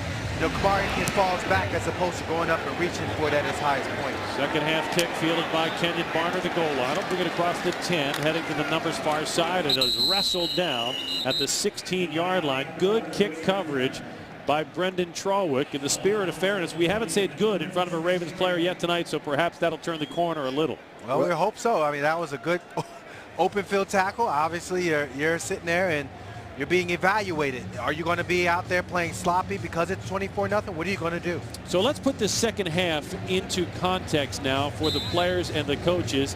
The outcome of this game is highly irrelevant considering the way the ones played, but we are 8 days away from the first roster cutdown, and as the Eagles bring in Matt Barkley, their third-string quarterback, the players on the field for the Ravens, many of them are fighting for jobs. They can't worry about the score. Barkley's first pass sails high over the intended target at the 30-yard line. Incomplete. 2nd down and 10. From this point forward, if you are a player on the field, you're Arthur Brown, you're Anthony Levine, you have worked throughout training camp to have an opportunity to make plays in a game. You can't worry about the score. You have to make plays in order to get a job. Barkley goes with the inside handoff, and there's room across the 25 out to the 30. Mostert will get it to the 31-yard line, and that's good for 14 yards and another 1st down. Cassius Vaughn on the stop. The score means nothing to these guys out there right now. If it was 24-0 the other way around, it would be the same thing for these guys, because like I said before, it's individual. Barkley throws complete, and his tight end is flipped off his feet at the 35-yard line. Eric Tomlinson, a rookie out of Texas El Paso, taken down by the suddenly very active Cassius Vaughn. 8 of 4, 2nd and 6. Barkley off the play fake, has time, fires down the middle, incomplete. He was looking for a target at the Ravens' 45-yard line, Rasheed Bailey, and he was lit up by Anthony Levine. I'm surprised they didn't call a flag on that for a defenseless receiver. Usually they make that of a very high priority of a flag, trying to protect the receiver when the ball is overthrown. But he didn't hit him in the head, and he didn't hit him with his head, so it shouldn't have been. On 3rd down and 6 for the ground game. Bouncing to the outside, getting across the 40-yard line. That's Raheem Mostert, and he's got an Eagles 1st down before Brendan Strawwood can bring him down. Dean Pease told us something this week, that this game was going to be defensively about pursuit and tackling. You touched on those as keys. And speed and running to the football, and it has not worked out. 1st and 10 Eagles. Ravens bring the blitz. Arthur Brown coming, and he's going to get a sack. He drops Matt Barkley all the way back inside the 35-yard line to the 31, and that's the kind of play Arthur Brown has to be making. He timed it well, hit the gap. The offensive guard could not even get to him. And that's the type of play. You're right. That's what they're looking for from Arthur Brown. Speed plays, quickness plays. Led the team in tackles in week 1 against the Saints. Inside handoff out across the 35 to the 37-yard line. Kevin Monangai from Villanova, a rookie free agent, playing just down the road. Albert McClellan on the tackle for the Ravens. Yeah, these guys, they know those cuts are coming. And they know 15 of them aren't going to be there. They're going to do all they can to be there after the cuts. Barkley to throw under pressure, escapes the sack, runs to his left. Flag is down as the pass falls incomplete. Zadarius Smith, 4th-round draft pick out of Kentucky, applying the pressure to Barkley. Impressive. He's been impressive first game and this game. Illegal hands to the face. Defense, number 90. 5-yard penalty. Jeez. Automatic. 1st down. Look at John. He's incredulous, as they say. Again? So Zadarius Smith's Was that pressure rush to the quarterback? Did he hit him as he went by him on that when the quarterback ducked? Or was it hands to the face as he came off the line and made contact with the offensive line? 10 penalties accepted, 14 called on the Ravens so far tonight. Mostert with a carry for Philadelphia. He'll get it out to the 48-yard line, running along the left hash mark. He's going to set up a 2nd down at about 5. Yeah, their runs are not complicated. Zone one way, zone the other way, inside zone. Again, it's Mostert with a carry, and this time he is popped at the line of scrimmage. D'Angelo Tyson and Arthur Brown. That's what you have to do. You bring that 8th man up and you hit every gap. That's what the Ravens did on that one. Had a little bit of a slant game on, filled every hole. But the problem is if you guess wrong and it's play action off of that, you open up a zone. 3rd down and 5 for the Eagles. 12 minutes of play, 3rd quarter. Barkley's pass complete to Mostert, who is taken down at the 41-yard line of the Ravens by Arthur Brown, but not before another Philadelphia 1st down. See, that's the type of play he's got to be able to make. He's a nickel linebacker. You got to be able to cover the back out of the backfield. Barkley on the play fake, rolls to the right. He's got plenty of room, fires near sideline. It is caught, but ruled out of bounds.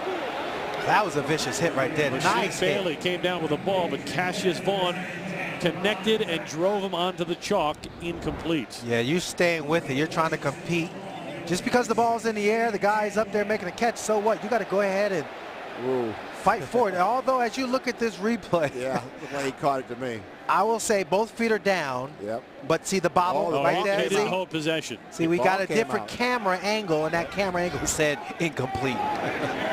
Again, Cassius Vaughn causing the incompletion. Barkley's pass complete to the near side, to the 40, along the near sideline 35, spinning all the way down to the 33-yard line. Rashid Bailey. And just like that, Barkley has the Eagles lined up, ready to go to the next play on a 3rd down and a long one.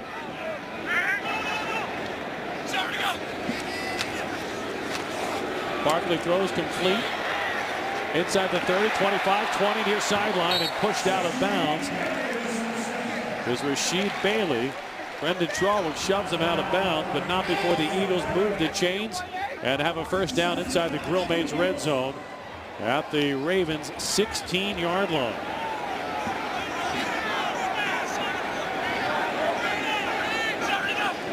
That's Barkley.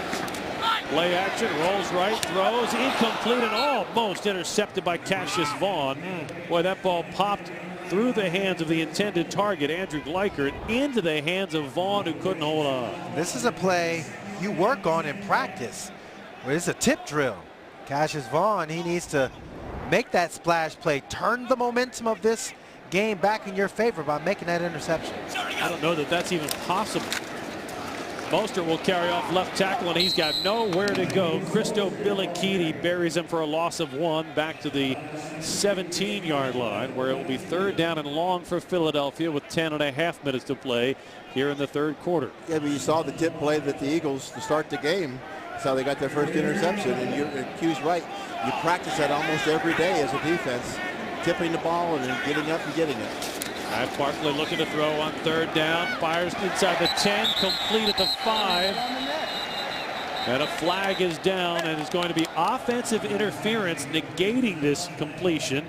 They're going to call this on Shea Aziratutu. Pass interference. Offense, number 16. That penalty is declined. 4th down. It's declined because it was ruled he did not hold possession of the ball. It was an incompletion. Aziratutu working on Trey Walker. He did a Michael Irvin. Michael Irvin used to do that all the time. They would never call it on Michael, but he would make a living off of extending that arm away. So Cody Parkey is on for a 35-yard field goal try. It's such a reference change. A 35-yard field goal try, just 2 yards longer than an extra point attempt now. Parkey from the left hash mark puts it through the uprights. And with 10:02 to play in the 3rd quarter, Philadelphia extends its lead. Eagles 27, Ravens nothing in Philadelphia on the Ravens Game Day Network. 10 seconds for station identification for our radio partners on tonight's simulcast. This is the Ravens Game Day Network. For John Harbaugh, a long night with a lot of questions as his team trails 27-0, hoping to see somebody make a play that could put a positive into the evening. Cody Parkey to kick it away. Tom Nelson is deep. Parkey is going to keep it away from Nelson as he punches it out of the back of the end zone. So among the other things the Ravens have not accomplished yet tonight, getting any separation in the job battle for the return game. Offense on the field when we get back on the Ravens Game Day Network. 27-0. Philadelphia leads the Ravens with 10:02 to play. 3rd quarter. The numbers have been, as you would expect, in Chip Kelly in the Eagles' favor. They have outgained the Ravens 279-180. But the real story tonight, Stan, turnovers. Turnovers, penalties, and injuries. Well, injuries, that too, yes, and the kick return. The kick return is like a 14-point play almost. Other than that, Mrs. Lincoln, how are you enjoying the play? 1st and 10 Ravens. Matt Schaub at quarterback. He'll throw. Jeremy Butler on the receiving end, far side of the field at the 27-yard line. He's wrestled out of bounds by Denzel Rice.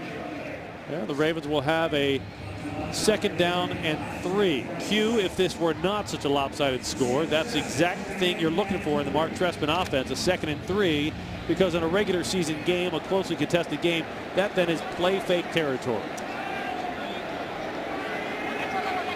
Backs offset. Buck Allen will get the carry. He runs right up the middle, and he'll get the first down at the 32-yard line.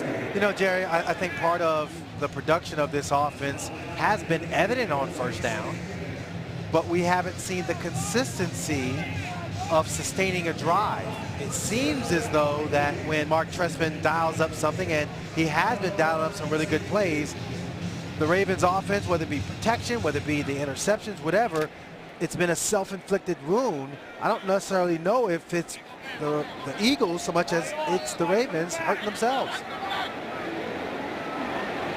On 1st and 10, Max Williams goes in motion. Schaub drops the throw. Pocket collapsing. He is hit and dropped back at the 25-yard line. Ball may have come loose, but Schaub comes away with the ball. I thought the ball may have been jarred loose, but the Ravens will hold on to that. Boy, sometimes you feel the pocket around you, and he's trying to maneuver in the pocket, but there was nobody open. And that's just a plain old covered sack. Boy, I know Matt Schaub is sitting there and looking for receivers. You see everybody just covered. A lot of guys in the same area with Eagle jerseys around them. Now you get to dangerous territory, trailing by 27. It's 2nd and 16, and everybody in the state of Pennsylvania knows the pass is coming. He completes it to Jeremy Butler. Oh, Buck Allen rather, and he is just clocked out of bounds. But the rookie out of USC spins right back into the direction of the huddle after a short gain to the 31. It always cracks me up, those big hits. You think that, oh my God, but it's those subtle ones that the camera or the mic does not pick up that kind of get you. You're preparing yourself for those big hits. You know, Buck Allen's going over there talking to his running backs coach. He's like, yeah, you know, I'm all right. Allen's got a lot of work tonight with the injury to Lorenzo Taliaferro. We have not had an update on Taliaferro's status, but likely not to return. Beyond that, we don't know. Schaub to throw on 3rd down. He slings it incomplete at the feet of Darren Waller. Even if Waller makes the catch, he's not going to get a first down, and the punt team comes on. Yeah, but still, you want to be able to set your feet and make a good throw off of that. You know, Jerry, what you said before about mistakes and losing, I mean, John Harbaugh always says more games are lost than won. In other words, you make mistakes that cause you to lose games more than they make plays to cause you to lose games. Sam Cook punting. Kenyon Barner awaits. Barner has returned 1 punt for a touchdown in the first half. He'll field this one at the 16. Comes along the numbers 20, 30, 35, 40. Look out. And Barner is finally wrestled down at the 43-yard line by Kyle Arrington. A flag is down back at the Ravens' 40-yard line. Looks like they were holding Boyle on that play. Yeah. That was ugly. He never get about 10 yards downfield. There are 2 fouls on the play, both on the receiving team. Holding, offense, number 45. That penalty is declined.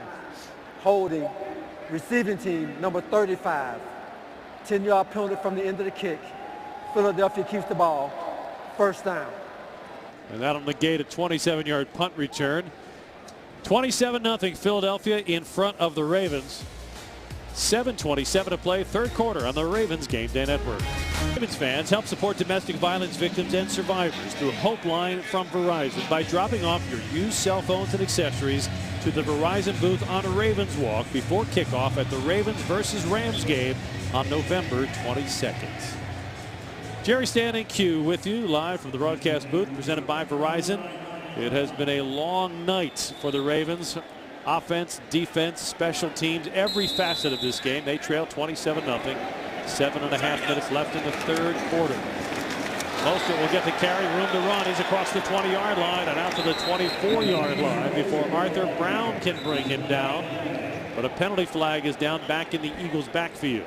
Well, that's the quarterback being a threat that caused that to happen. Illegal use of hands. Hands to the face. Defense, number 92. 5-yard penalty added to the end of the run. Automatic. First down. So Zach Thompson, a free agent, trying to make this roster, instead making a mistake that will draw some critique in the film study. Well, you can see number 45 going after the quarterback and leaving the running back with a huge hole there. He's in between on that. Back to the ground game. Mostert with the handoff, working off of right tackle. He'll get out to the 30-yard line. Gain of about 1.5 yards. Arthur Brown again on the stop. Arthur Brown getting in on some plays. He knows he has to make plays to earn a spot on the roster and the depth chart. Pass is intended at the 45-yard line for Karan Pratt. Broken up by Cassius Vaughn, incomplete. Well, Cassius is yapping there, but he was pretty lucky. He went over top of Cassius to get the ball. Instead of Cassius going up at its highest point, he waited for it to come down. And he's lucky the receiver didn't snatch that away from him. That was a missed opportunity for Cassius. Yep. 3rd down and 8. That's Barkley to throw. Blitz coming. Barkley's pass complete with the 35 to the 40. Mostert to midfield. Sidesteps the tackle, gets into Ravens territory and out of bounds. They'll mark him down at the 43-yard line as Mostert keeps the Eagles offense on the field. Pursuit and tackling stand. We go back to that. The Ravens again coming up short in both facets. Plus assignment. How does the back just go out of the backfield? Nobody even 10 yards from it. A 26-yard gain. 1st and 10 Eagles at the Ravens 43. Mostert will carry inside the 40, and he's taken down by Zach Orr at the 37-yard line. They have it way back on their heels now. That was not even a well-run play, and it got 6 yards.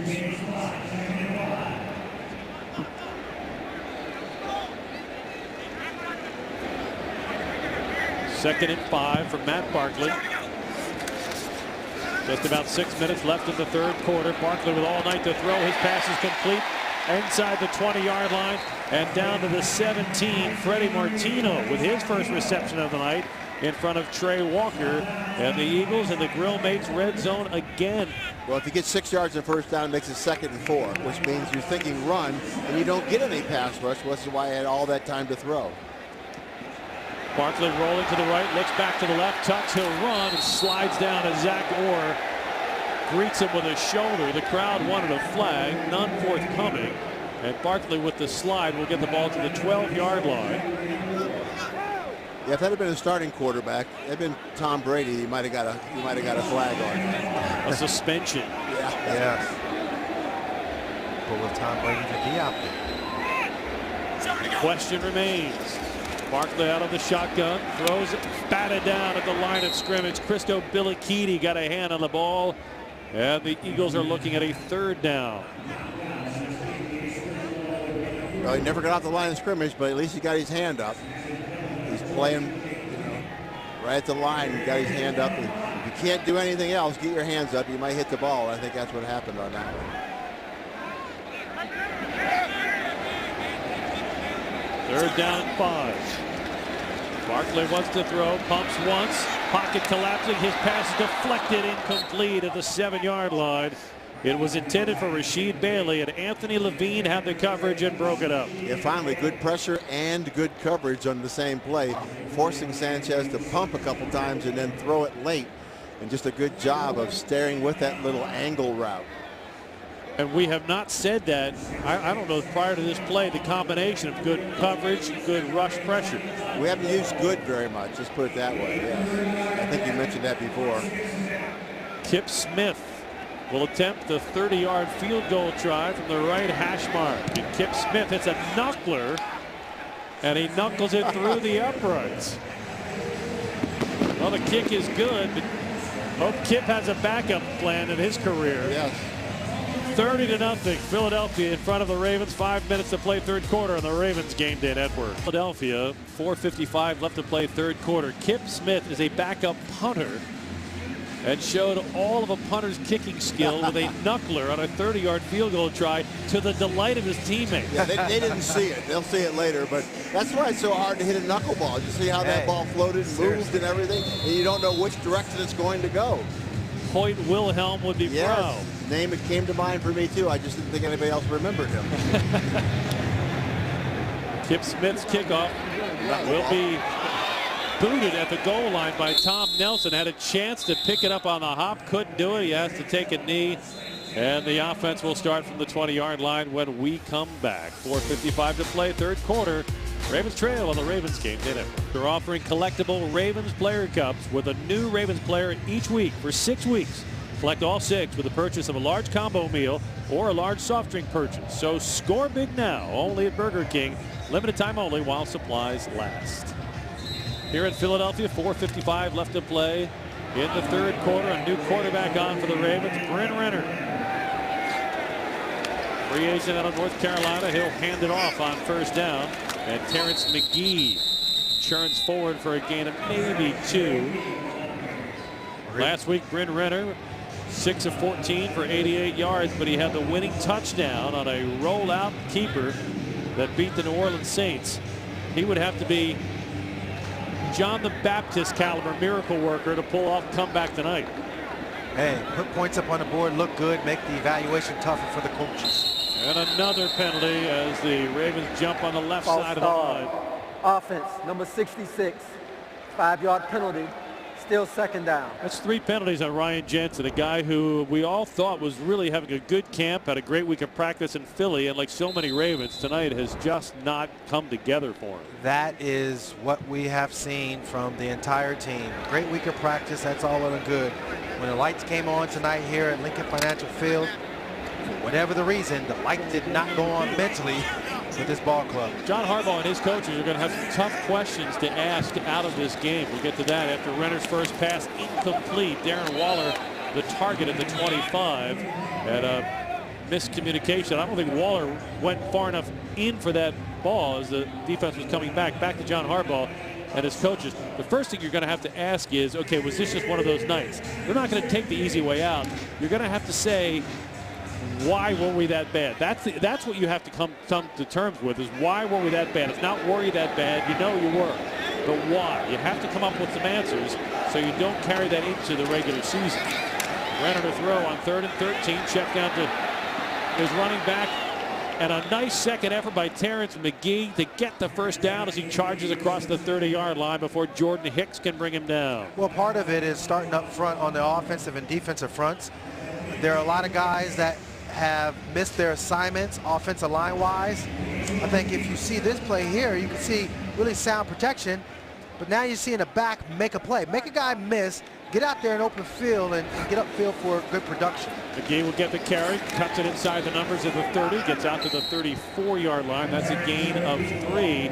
With Lorenzo Taliaferro leaving early in this game, we do not have a definitive on his injury. Suddenly a guy like Terrence McGee, a rookie free agent out of LSU, has to think, hey, if he has a big night, maybe he winds up on the depth chart. One of the things they have to think about, Jerry, is they talked about how this is a practice for when they go to the regular season and go on the road and stay. Did they do the right things? Excellent question. Here's Fitzgerald Toussaint weaving his way across the 40-yard line out to the 46. That'll be good for a gain of 9 and another Ravens first down. They have to do it twice during the regular season. They're going to stay a whole week out. They came up here for 3 days and thought everything went well, but it didn't translate to the game. Now it's preseason, so you have to take that into consideration. But at least you have to think about that. Sure. Part of the evaluation process. Fitzgerald Toussaint will get the carry, works off left guard, gets out to midfield. That'll be a gain of about 4 on the play. 2nd down and 6 coming up with 2:15 left to play in the third quarter. Jerry Standing Q with you live from the broadcast booth, presented by Verizon. Not the game John Harbaugh and his coaches and players wanted to present to Ravens fans at all. Steve Smith Sr. and the other Ravens #1 so productive a week ago. 2 turnovers, no points in their work tonight. Bryn Renner drops to throw. He fires near sideline, incomplete, off the hands of Aldrick Robinson, a 3rd-year player out of SMU, former 6th-round draft pick of the Washington Redskins, hoping to find a spot on this roster in special teams, maybe as the last receiver. But again, even on a ball that's not thrown perfectly, if you want to make the team, you've got to make the play. That play. See, that's the thing about it. It's not about, the score of the game. It's not about, you don't want to be one of the people that's part of the problem. You want to be a part of the solution. Short list of solutions tonight. Blitz pressure coming. Renner throws across the middle, complete. That's Tom Nelson, and Nelson has a first down as he is taken down at the Eagles' 36-yard line by Eric Rowe. See, if I'm Aldrick Robinson, I'm on the sideline. Now Nelson's coming in the game, and he's being productive. Well, that doesn't feel good if if I'm Aldrich, but if I'm Brent Renner, yeah, I'm just going to go ahead and give my receiver a chance to run with the football. Nice pitch and catch, and way to move the chains for a good Ravens first down. Looked quick. I thought it was Michael Campanello at first. And we have not seen Campanello tonight. Here's Terrence McGee with a carry, left side, nice hole, 30. 25, bounces off an Eagle, and he's tripped up inside the 20-yard line, taken down at the 17. Possible touchdown saving tackle by Jerome Copeland. Now that's great, coming off the ball, blocking, getting up to that second level. Awesome job by Jensen, really just moving the hole out the way. You see Jensen get up on number 54, and that's just good running. Running behind your line and then bursting through the hole. That was a really good job by Jensen. 19-yard gain on first down. Back to McGee. Again, working the left side of the line. Slips through a crack. Gets to the 10-yard line. And he'll get 8 on the play.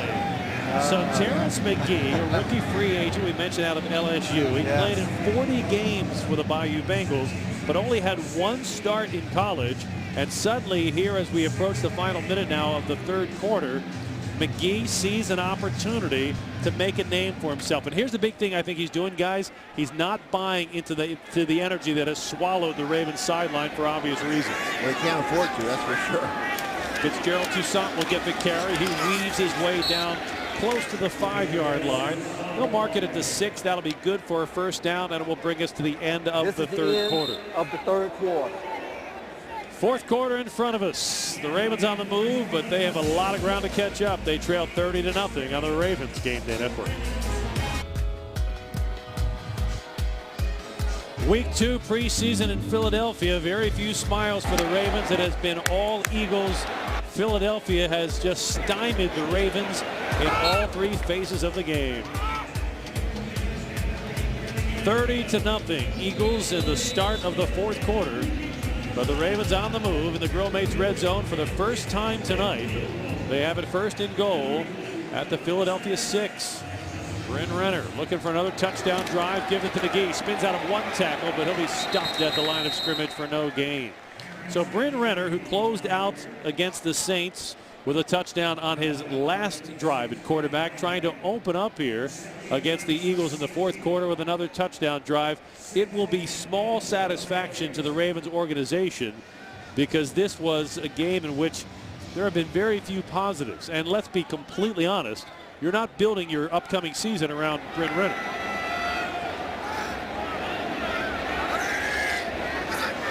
Renner out of the shotgun, fakes the handoff, throws complete. Darren Waller has it, and Waller is in for the touchdown. That was a great drive. And you see how you get it out to Waller. You also can see the burst that he shows and the strength that he shows to get it into the end zone. Yeah, you may not be building for Brent Renner, but Waller is a guy that you want to see some things from. And the fact that usually the little guys run those little flanker screens. Not a big guy like that, but he's an imposing guy if he gets by the first guy, and you're going to tackle him in the end zone, try to go to the end zone. Yeah, they are going for 2, aren't they? So Renner will stay on, and the Ravens will try to make it a 2-point conversion. One guy I can promise you is not going to take off in the fourth quarter is John Harbaugh. And if he doesn't take his foot off the pedal, nobody else will. That's the key thing here, is to make something out of this quarter. Renner, play fake, rolls to the right. Same play against the Saints. This time he throws and converts. Jeremy Butler on the receiving end, and the Ravens a successful 2-point conversion.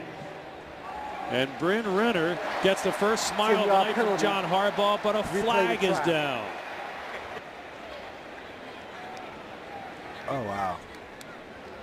So the first smile for John Harbaugh disappears as the 2-point conversion is negated. Baltimore has elected to go for a kick. The 10-yard penalty will be enforced from the 15 to the 25. So holding negates the 2-point conversion. And Bryn Renner, who has become the master of the play fake rollout to the right, got a touchdown on the play against the Saints, a conversion against the Eagles, but the conversion doesn't stand. Yeah, now the penalty, as you said, from the 15, because they're going to kick, that becomes the line of scrimmage. The opposite's in effect too. If you are kicking from the 15, and then they get defense has a penalty, you can go back to the 2 and put it on the 1 and try to get 2 points. Now keep in mind, this puts the ball at the 25. It makes it a 43-yard extra point attempt. This is where the new extra point line of scrimmage becomes huge after a penalty. Justin Tucker from 43, and it is good. Man. The longest he has ever had to kick the ball for 1 point in his career.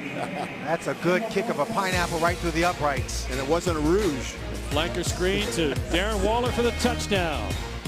We continue on the Ravens Game Day Network. 14:18 to play in Philadelphia. The Eagles lead the Ravens 30-7. The Ravens Geico scoring drive, 13 plays, 80 yards, a little more than 5.5 minutes off the clock. Darren Waller with a 7-yard touchdown catch to give the Ravens their first score of the night. Well, the Ravens defense, the young defensive players trying to find job security, will face a new challenge when the Eagles offense comes on the field, because Tim Tebow is coming in at quarterback for Philadelphia. Justin Tucker will kick it to Mostert. And Mostert will take it 6 yards deep. He'll take a knee for the touchback. And that'll bring Tim Tebow in. And you will hear the applause. Perhaps the most famous backup quarterback in NFL history. And I'm talking deep backup because he's fighting for the third string job. Backup to the backup. Most famous backup ever. But because of the offense Chip Kelly runs, Tim Tebow presents a unique challenge for defenses because he can run the short yardage read option so well. He ran it for Urban Meyer in Florida. And that's his first play as he hands it off. And the ground game will net the Eagles 5 yards out to the 25. The difference between most quarterbacks and Tim Tebow is he likes to keep it on the read option. Yeah, no doubt. And he's going to be effective on those 2-point conversions when you need it too, where you get an extra blocker by running your quarterback. Kenyon Monangai is in the backfield with Tebow. And Tebow will keep it. Running to the right, tracked down by Zadarius Smith. And Tebow has to just knife his way forward for a short gain of 2. Zadarius Smith doing a nice job that time of staying at home and forcing Tim Tebow to get to the turf after a short gain. Yeah, I asked Dean Pease, when Tebow comes in, will you do anything different? He says no. But I said, was the regular season when you did things different? He said, yes, definitely. And that's what game planning is all about, which you don't use in the preseason. Tebow on third down, looking to throw at plenty of time. Looking to the left, nothing there. Flag is down, and Tebow is sacked by Zadarius Smith back inside the 20-yard line. We're going to have a penalty on the Ravens, it looks like. But I think he was sitting there saying, I am not going to run. I'm determined to be a quarterback. I'm determined to be a quarterback. I'm going to be a pocket guy. Illegal contact. Defense, number 54. 5-yard penalty. Automatic. First down. Oh, geez. That means more Tebow time. The game has too many yellow flags in it now. There's just so many things that can be a penalty.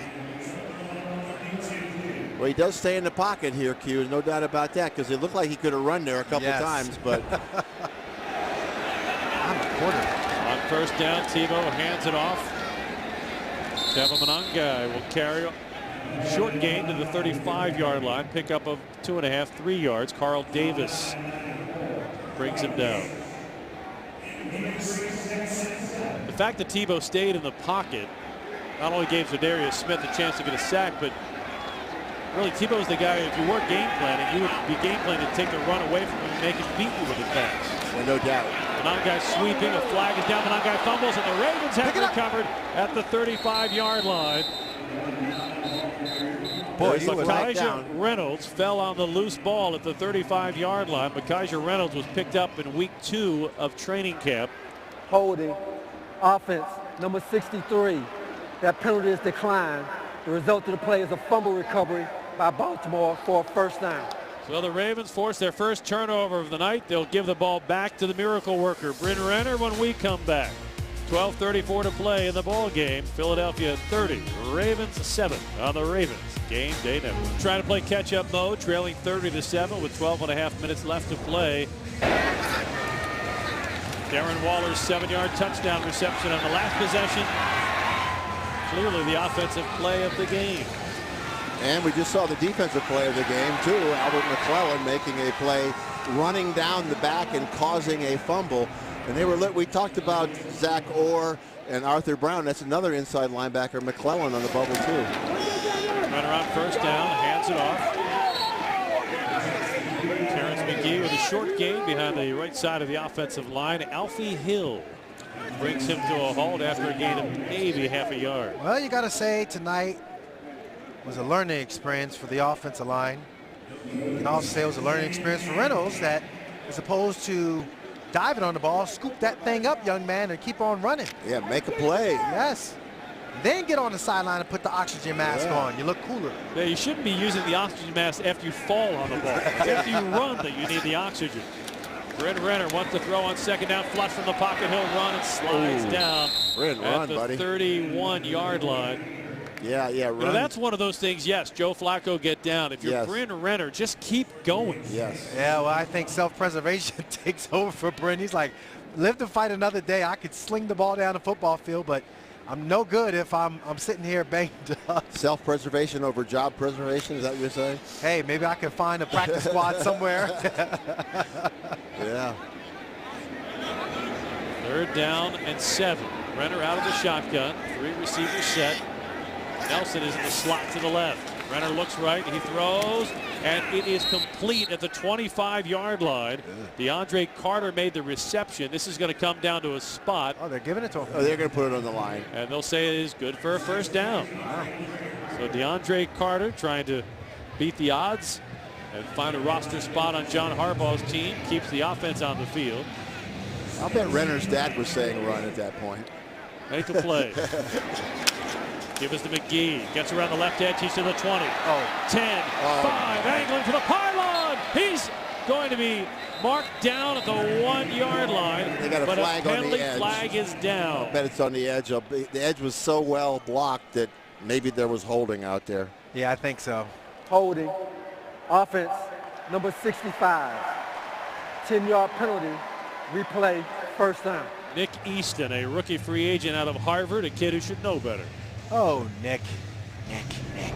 See, you want to be in a position where you're sealing the edge, but that's just one of those things where you just need to let it go. Oh, the problem. That's a terrible It wasn't ball. even the edge. It was inside. Yes. They had the edge made. Poor technique, though.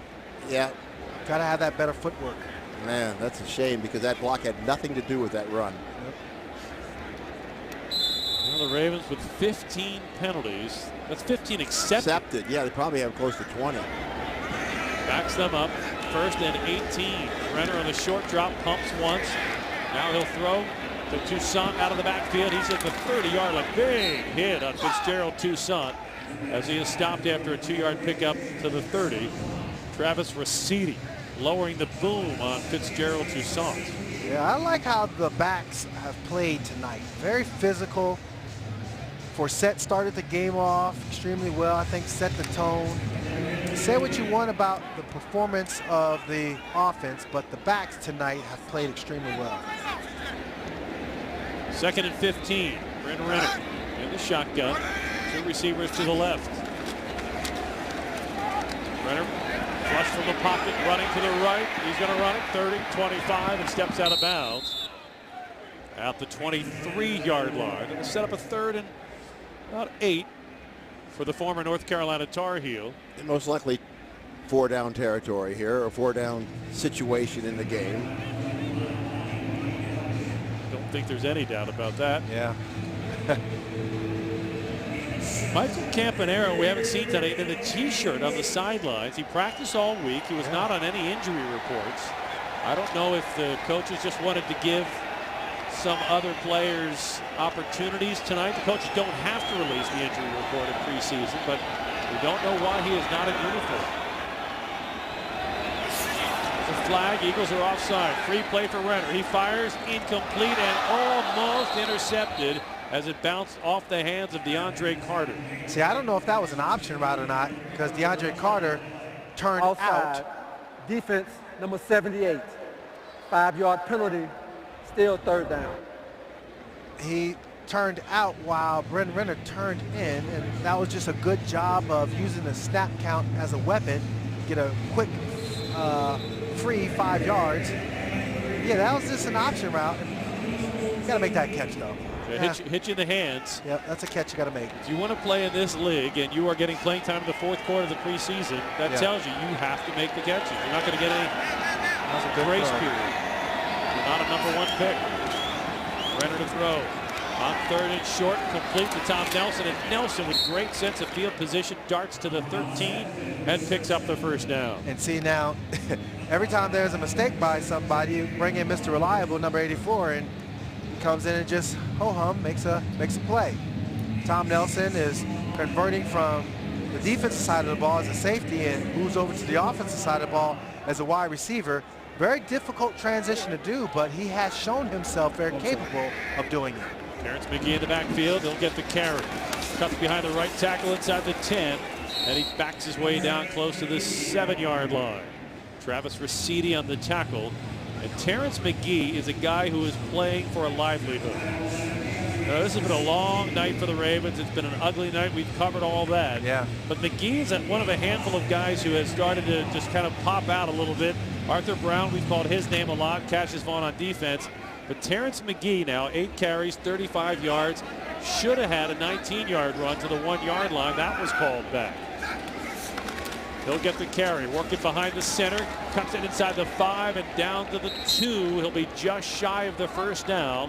It'll be 3rd and less than a yard for the Ravens in the Grill Mates red zone. And see, this is what you want, from your back, to be able to be physical and also have good vision. You don't want to be fluffy. Just kind of go up there and say, oh, la, la, la, la, la. You want to have a strong pad level, and that's what you're looking for when you're evaluating this offense. Mark Trestman, again, is going to be calling his number because of the fact that he's been very aggressive running the football. Yeah, he's playing for a spot on a practice squad somewhere. 3rd and less than a yard. Give us to McGee, and he's not going to get there. He is hit in the backfield and stopped for a loss of 1. You got to be better at the point of attack, but give credit where credit's due when it comes to that defensive line. And I'm surprised that John Harbaugh sent Justin Tucker out. Yeah, that is really surprising. Yeah, they went to the I formation there rather than the single back. Maybe for the first time tonight that we've seen I formation. And the lead block was just not there. Jerry Stanek with you live from the broadcast booth presented by Verizon. Justin Tucker on to attempt a 22-yard field goal try from in between the hash marks. And Tucker's kick is good. 6:37 left to play here in Philadelphia as the Ravens try to narrow the margin. Eagles 30 and the Ravens 10 on the Bryn Renner-led scoring drive on the Ravens Game Day Network. 30-10 Philadelphia in front of the Ravens. 6:37 left to play here tonight at Lincoln Financial Field. Justin Tucker capping the Geico scoring drive with a 22-yard field goal. 11-play, 31-yard drive. Shade under 6 minutes comes off the clock on the Bryn Renner-led scoring drive. So the third-string quarterback is the only QB tonight that gets points on the board. I think that tells you the kind of night the Ravens had. It's the kind of night that there is going to be a lot of discussion about in the week ahead for Ravens fans, not to mention coaches and players. Justin Tucker's kick will be taken by Mostert deep in the end zone. He'll take a knee, and that is good for a touchback. So let's take a look at the defensive play of the game. Elvis Dumervil, who had 17 sacks last year, gets one tonight. As I said, they didn't do a whole lot defensively. The Albert McClellan play and this play are probably the 2 biggest defensive plays we had for tonight. But Elvis had a great year last year, and he's hoping to do even better this year. 17 sacks a year ago, franchise record. Tebow at quarterback. He'll keep it on the read option. He's across the 25-30, 35-40. It's still on his feet until he's finally brought down by Brendan Trawick, but not until he gets a 25-yard gain to the Eagles' 45. I guess the defensive end didn't realize who was at quarterback. Yeah. He just went in there and went right to the running back without even looking at the quarterback. They played right into the strength of Tim Tebow. Tebow, play action. Throws over the middle, complete to his running back, and he pinned to the turf at the Ravens' 46-yard line by Albert McClellan.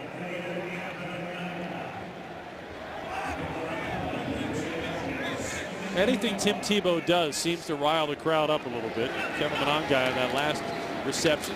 He'll get the carry this time. Works his way to a gap. He's to the 40, 35, 30, 25, and finally taken down at the 20-yard line. Kevin Monangai with the run. That will give the Eagles the ball just outside the Grill Mates red zone on a 1st and 10 with 5.5 minutes left to play. Quentin Pointer came down with the tackle after a 25-yard run by Monangai. Tebow has the Eagles on the move. Tebow, play action. Runs to his left, buying time, fires near sideline, and just throws that one well out of bounds because he was running out of time. Well, that's what Tim Tebow can do for you on the running game, too. You saw that time the outside linebacker went directly to Tim Tebow and left a big hole with a cut back to. So it's a tough play because you don't see it but a few times during the year. The read option, Monangai gets the carry, running along the right hash mark inside the 20, down to the 16. It'll be 3rd and 5 from there. Look, there are nights, anybody who's played this game, been around this game knows there are nights, there are afternoons that are just those afternoons, those nights. This is one of them, but you have to go back and figure out why. Was it because you spent so much time in Philadelphia? Was it because you came in thinking too highly of yourself? Was it because of the Eagles' attack? Tebow fires high and incomplete to the end zone. He was looking for Freddie Martino. And despite all we've heard about the progress Tim Tebow has made as a passer, that time he had a man open in the end zone. He sailed that one well beyond his reach. He thought that his guy was going to climb the ladder. The ladder was too short for him. Well, I think he ran the wrong pattern. He saved himself patting himself in the chest as he came back, which means my bad, you know, and even Tebow looked over at the sideline like, what? He left me hanging, you know? Here comes the knuckleball kicker. Kip Smith. 34-yard try, hits another knuckler, and he puts it through again. Wow. That time a sidewinder. This looks like they just grabbed some guy off the street who's the luckiest guy in Philly. Australian rules football looks like, you know. 4.5 left to play in Philadelphia. It's 33-10 Eagles. Philly has hit 2 knuckleballs and everything else going their way tonight on the Ravens Game Day Network. Standing Q with you live from the broadcast booth presented by Verizon. 4:37 left to play in Philadelphia. A long night for the Ravens, who trail 33-10. Last week after the Saints win, Terrell Suggs, the first-team Ravens defense, felt very good about themselves. Different vibe altogether tonight in Philly after Sam Bradford and then Mark Sanchez both able to put together relatively easy scoring drives. Kip Smith hits a high end over it. Tom Nelson will take it deep in the end zone and takes a knee. Well, earlier in the broadcast, we asked you to tweet us some questions, and tweets coming in revolve around the head coach, John Harbaugh. This one from Groff the Mark, Steve Groff in Germantown. What's the message John Harbaugh will give to the team in postgame? I'll take first stab at it. I think the message will be something like this. You're never as good as you think you are. You're never as bad as you look. The reality is somewhere in the middle, and the Ravens have to find that reality. And I think I'll also say, it doesn't matter if it's preseason, regular season, when you make mistakes, you give up touchdowns on kick returns, you turn the ball over, you can get beat pretty badly. Terrence McGee will get the carry on first down. He churns his way for a 6-yard gain to the 26-yard line. Q, what do you think the message is? Well, I know one thing. He's going to say, look, this is preseason. Let's put this behind us. But at the same time, we'll evaluate the film and get better from it. We learn from games like this. I don't think it's about beating your guys down. They already know they played bad. It is a teaching moment. Renner to throw out of the shotgun. Fires complete. It's Conrad Rulin for no gain. The veteran journeyman tight end trying to find a roster spot. Conrad Rulin, a 3-year veteran, signed to the practice squad last November by John Harbaugh and the Ravens. Had 3 career starts with the Jets back in 2012. The dream is a long one for a lot of guys who put in a long time and a lot of years trying to make it in this league. Renner with a nice toss. Trent Steelman, the former Army quarterback, comes down with his first reception of the preseason.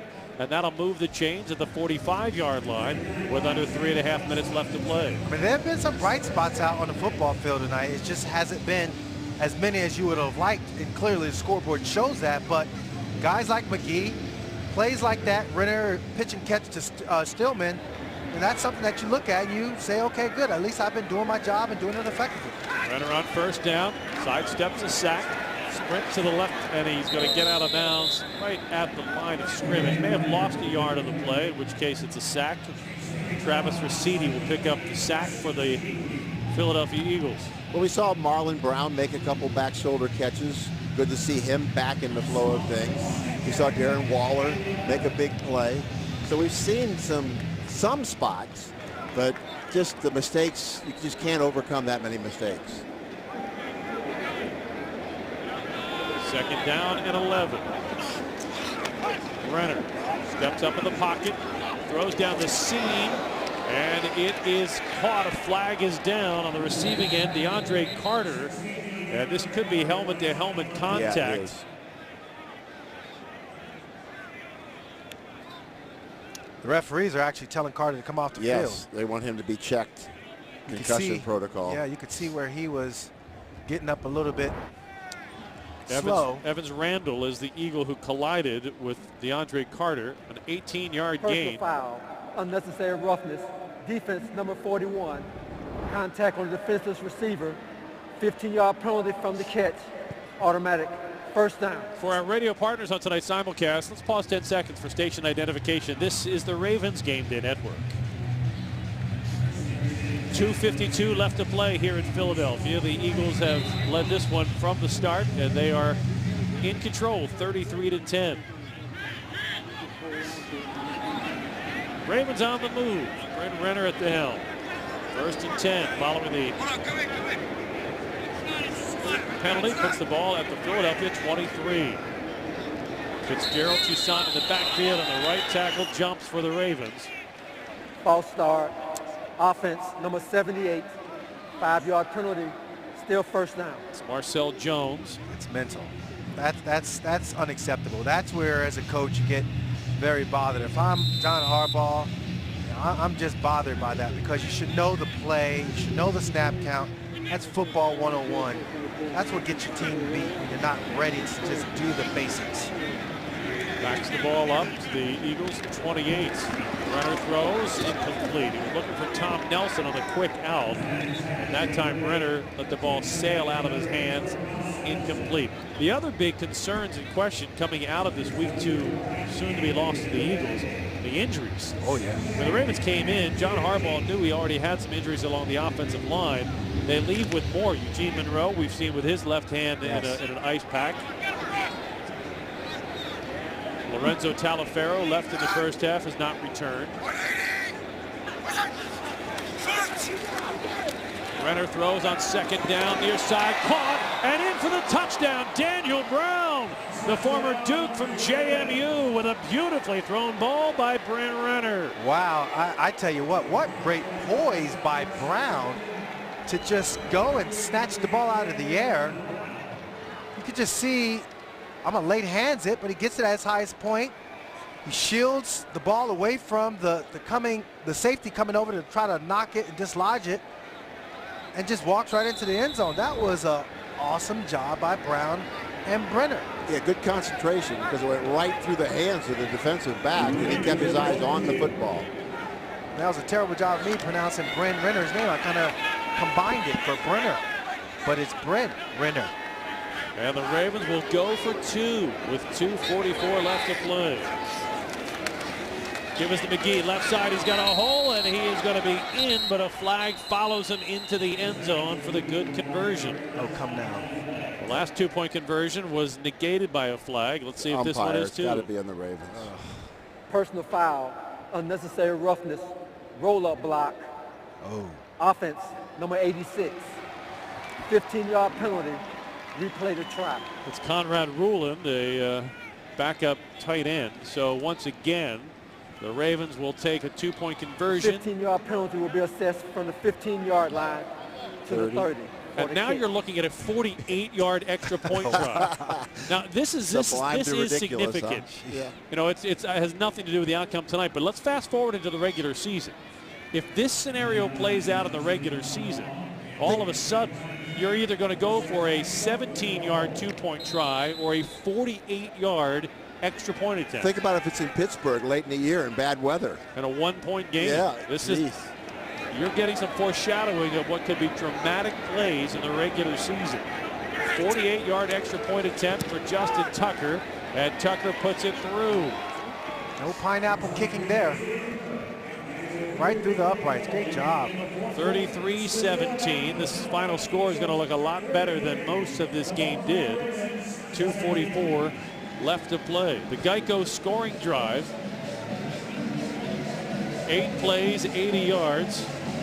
A minute 53 and a 28-yard touchdown pass from Bryn Renner to Daniel Brown. Look, you've got to feel great about a kid like Daniel Brown, a rookie free agent out of James Madison, playing his college ball in the Colonial Association.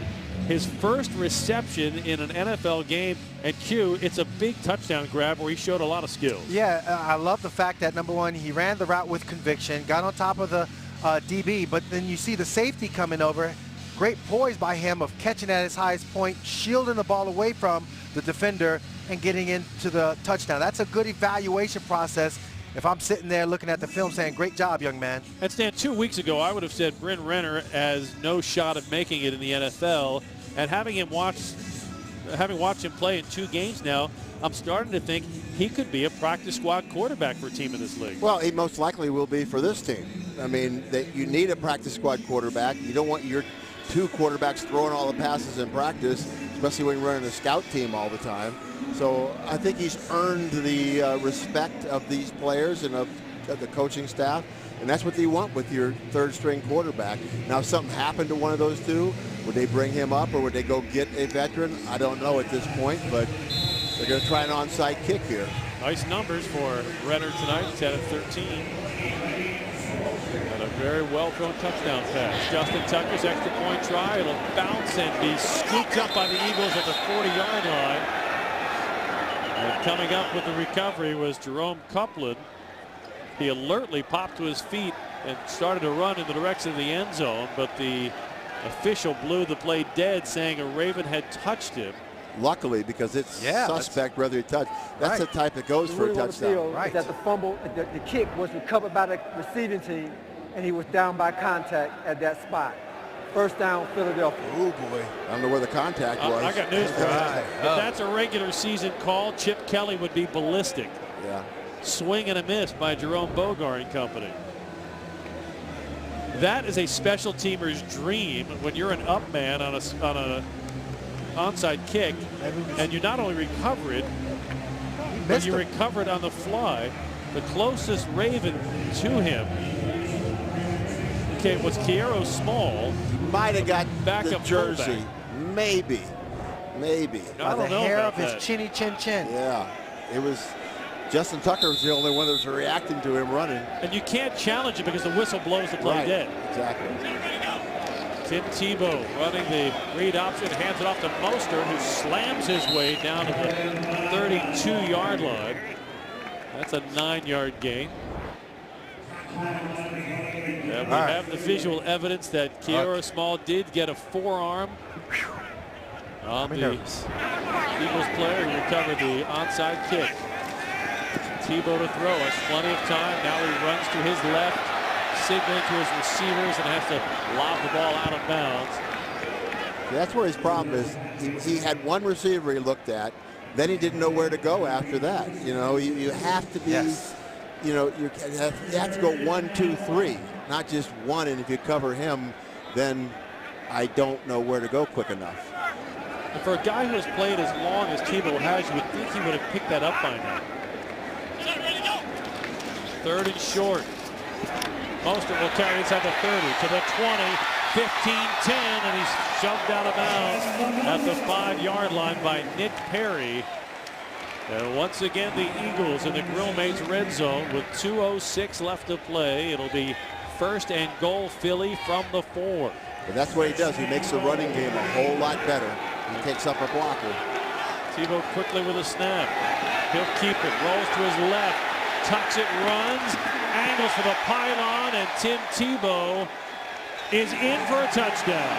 See, Tim Tebow put his hands up, and the referee said, well, if you put your hands up, that means it was a touchdown, therefore I'm going to put my hands up. He had a wide receiver wide open in the back of the end zone, nobody on him, and he's back there yelling, throw it to me. Yes. Tim Tebow just ducked down. You can see it just cross in front of the camera there. There's nobody on him. His leg hits the pylon, but the question is the ball is when the leg hits the pylon. Mother of pearl. All scores are reviewed. It's under review. Yes, please. So Jerome Bogart will go under the hood, brought to you by Toyota. Take a look at the Tim Tebow touchdown run. You'd think he'd want to get a touchdown pass to his credit because he had the guy standing in the end zone. He's one of the primary receivers. It's amazing he didn't see him and just lofted a little soft pass to him. And keep in mind, the referee Jerome Bogart is not seeing our replays. He is seeing the replays that come out of the Philadelphia Eagles broadcast. So he may not have the exact same angles that we have. Interesting to note, it was the head linesman, Maya Shaka, who finally signaled touchdown. If you watch in the lower left of your screen for the TV viewers in our simulcast, that's Maya Shaka, who is the head linesman making the call. And she has to make the assessment of where the ball is when Tebow's leg hits the pylon, because from that point forward, he's out of bounds. Yeah, I don't know why she was looking at him laying out of bounds. She should have been looking at where the ball was in relation to the end zone line. But the reason I point this out is not so much whether Tebow gets the touchdown or not, but she'll be evaluated on the accuracy of her calls. I don't think there's enough from that angle, which is a pretty good angle, to overturn it. Of course, they may not see that angle. They may have a better angle to see it. Now, if you are a football fan, listen, we understand a 39-17 score with 2 minutes left in the fourth quarter, week 2, is not the most compelling evidence to dial in. We understand that. But if you are John Harbaugh, if you are a young woman trying to become an NFL referee, if you are a young free agent safety, a rookie wide receiver, well, there's no place on the earth you want to be other than right here, regardless of the score, because the future of your career is on the line. So for Maya Shaka, we'll find out whether her call is accurate in the eyes of Jerome Bogart. Yeah, we'll see if there's any definitive angle that could show where the ball was.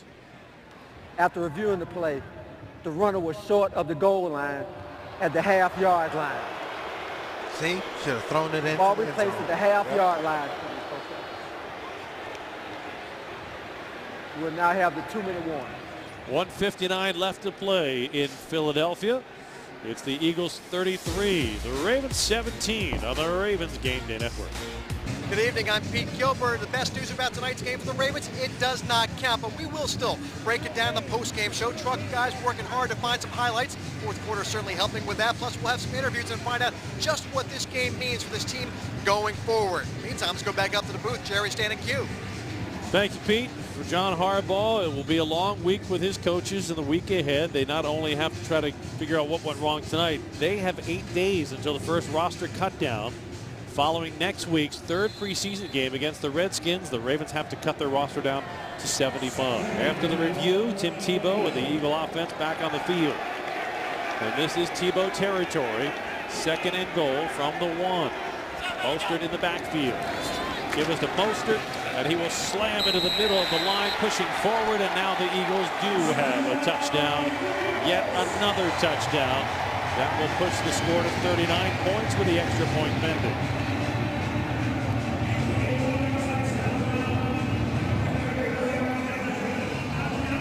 There's really not a whole lot to say about this game tonight, other than, as Pete just mentioned, it doesn't count. It does give coaches a chance to get your attention, though. You know, sometimes you win all these games and you can't get their attention on some of the little things. This will get their attention, that's for sure. He did it again. That's amazing. 3 knuckleballs have gone through. The extra point by Kip Smith, the king of the knuckler. He's hit 2 extra point knucklers, a knuckler field goal, and a sidewinder. I mean, watch this 33 ball. yards. And he just barely gets it over the crossbar. I mean, it looks like Tim Tebow's pass. That's amazing that you can do that 3 times and get it through the goalpost. Well, like I said before, you're never as good as you think. When it's all going right, it all goes right. You're never as bad as you look. John Harbaugh will carry that out of this game. There'll be plenty of teaching points. And then the Ravens will turn their attention to the Washington Redskins and the crucial preseason game next week, the third preseason game, when many of the regulars will make the turn and play into the second half. The Ravens hope to have their regular offensive line back next week, but they have a lot of injury evaluation to do following tonight's game. That's the 2 games left. You're not going to have a lot of linemen. They're still going to be injured coming there. And then you got to get rid of 15 guys and play the last game. Who are you going to play in that game? Not the injured guys. Tim Smith, the best looking kick yet. Tom Nelson takes it 2 yards deep, brings it out of the end zone. 10, 15, 20. That'll be stacked up at the 22-yard line. Bryn Renner will have 1:48 left to work with and 3 timeouts to work with. And you have to think, despite the score, 40-17 Philadelphia, why not give your young players one more shot at running a 2-minute drill? Hey, but that's a part of the evaluation process, and kind of getting a feel of who actually can mentally process things. In this particular case, this situation, this 2-minute offense. Daniel Brown, who caught the touchdown pass on the last drive, splits to the right. Renner is going to have to run for his life, scrambles across the 30, 35, and gets out of bounds at the 36, stopping the clock with 1:42 left. Yeah, and Renner, he wants to lead another drive that ends up in points. Yep. Goes on his resume one way or the other. Last year, the Ravens drafted Keith Wenning, and before Mark Trestman had arrived, they released Wenning, and they went with Bryn Renner because they really liked his leadership skills that he showed in practice. And we have seen him really show something here now in the last 2 weeks. And the Ravens show another flinch on the offensive line. How many penalties now does that make? We're well into the 20s. It has to be in the 20s. What's the record? I don't know if they keep official records for preseason penalties. I know, but Neutral zone infraction. Oh. Defense, number 49. Wow. Jumping into the neutral zone, causing a reaction by the offense. Yes. Now they 5-yard call penalty. it. Still first down. Now they call it. It's the first measure of relief for John Harbaugh all night. See, they got cameras on the pylons now, so they probably used those in the Tebow touchdown. Not non-touchdown. 1st and 5 for the Ravens from their 40. Renner steps into his throw, and it's a strike out close to midfield. Conrad Rulin comes down with a reception at the 49-yard line. That's good for a first down. 1:35 left in the ball game. Timeout Baltimore, their first. This is a 30-second timeout. And that will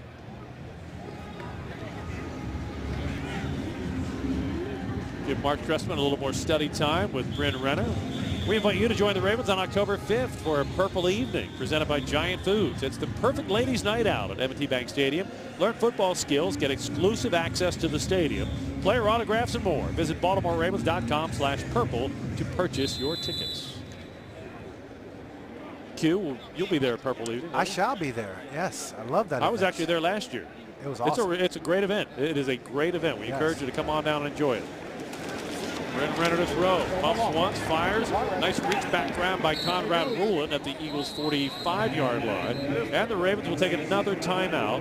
That'll leave them with one timeout. Baltimore, their second. This is a 30-second timeout. And a minute 29 left to work with for Bryn Renner. That's the pass you want to lead him with so he can run with the football. That's what makes, I mean, if you go look at Tom Brady and his stats, how many yards the receivers get after the catch because he's hitting them in stride and they can run away from the defender, not have to reach back and let the defender catch up. Accurately throwing the football is the #1 thing that you want from a quarterback. On Wednesday night, September 9th, join the Ravens for a 5K fun run that benefits the One Love and House of Ruth Maryland Foundations. This is the only race in Baltimore that ends on the field at M&T Bank Stadium. Fun for the whole family. Register today at BaltimoreRavens.com/5K. 2nd and 4. Renner out of the shotgun. 1:29 left to play here in Philly. Renner throws to his left. Nice catch. DeAndre Carter scoots out of bounds at the Philadelphia 36. That is good for a first down. Stops the clock with 1:24 left to play. And that was a classic pitch and catch throw by Renner. Great job by Carter. Remember, there are 31 other teams out there. This is a film that will be seen by all the scouts, by all the front office people, and this is valuable tape to show whether or not you are worthy to put on a team's jersey in the regular season. 1st and 10. Renner to throw. Throws a strike again to Conrad Rulin, and he is down at the 26-yard line of the Eagles. That'll be close to another first down. Clock is running. Timeout, Baltimore. Until their 3rd and final timeout of the half. This is a 30-second timeout. Here's what we did not see tonight. Among the many things John Harbaugh did not get a measure of satisfaction out, he did not get anything on tape that is going to give him any idea of who gets separation in the job battle for returner.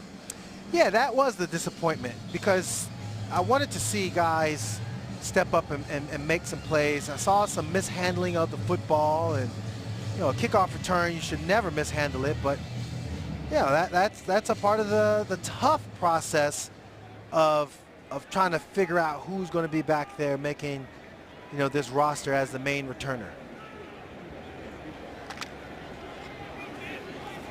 We did see Jimmy Smith tonight. That was a good thing. Step in the right direction as he continues to heal from a season-ending foot injury a year ago.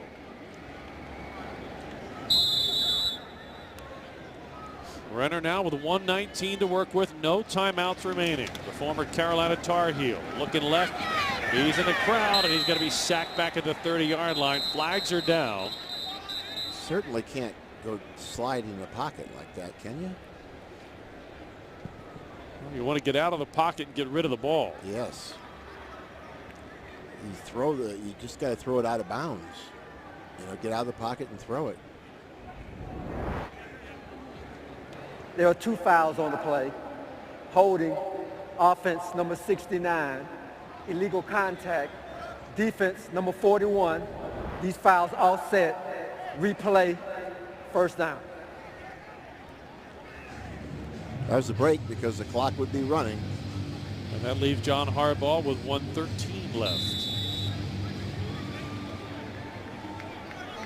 Well, when you come down to some of those last roster spots, coaches are going to come back and look at this 4th quarter to see who can make plays.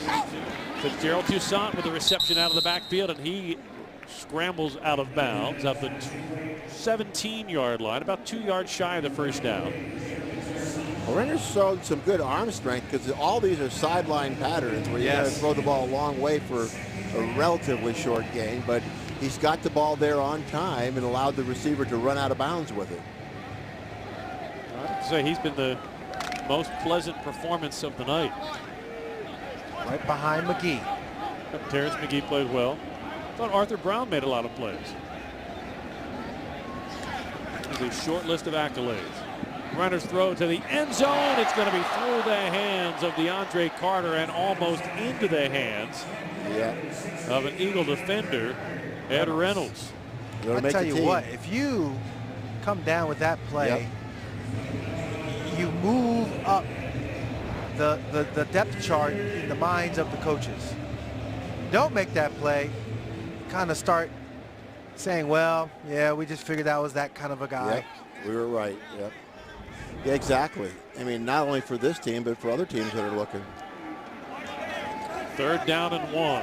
1:03 left to play. Renner looked left, nothing there. Scrambles to his right, throws to the sideline, and it's incomplete. He was looking for DeAndre Carter. Carter was well covered on the play. He had Denzel Rice draped in front of him, and that sets up a 4th down and 1 in the final minute here in Philly. This is it. Mark Trestman wants to see if his young quarterback can keep the drive alive or if the night ends here. Renner throws, and it is incomplete It was broken up, intended for Trent Stillman, the former Army quarterback. It was broken up on the play by Mark Anthony, and that'll do it. 54 seconds left, and I don't think even Chip Kelly's going to do anything to take a knee here. No reason to run Tim Tebow down the field in the final minute. This one has long since been over in terms of the outcome. 40-17. The Eagles were impressive early. The Ravens struggled throughout the first half. And Bryn Renner's magic from a week ago doesn't carry into his final drive tonight. Mostert will get the carry, not the kneel down. But Brent Renner has shown a tremendous amount of improvement. 2 weeks ago, John Harbaugh wasn't sure if he was going to let him play in the first game, but he finally really started to play well in practice and decided to give him a shot, played well against the Saints. I think he played even better tonight, to be honest with him. Tim Tebow throws complete. So much for taking a knee, Jared. Yep. Mike Johnson on the reception. It'll stay in bounds. Clock running. 19 seconds left. So I was wrong. Chip Kelly won't take a knee. I think you just want to get some reps for Tim Tebow and these guys out here. That was the final play of the game. They're letting it run now. So now Chip Kelly will jog across the field and greet John Harbaugh. This won't be a long conversation. It was a long night for John Harbaugh. This is the end of the game. They spent plenty of time together this week on practice, but the practice did carry over for the Ravens tonight as they come up far short of Philadelphia, losing 40-17. Joe Flacco on the offense struggled. 2 interceptions for Joe Flacco, no points for the first unit. The defense gave up points throughout the first half, and this game got lopsided in a hurry. So the Ravens will refocus on next week's Week 3 preseason game against the Washington Redskins. John Harbaugh and his staff will look for some answers and try to get the summer back on track, because soon we'll be pointing to the regular season in September. You stick around, the post-game show's coming your way next. 40-17 our final score tonight on the Ravens Game Day Network.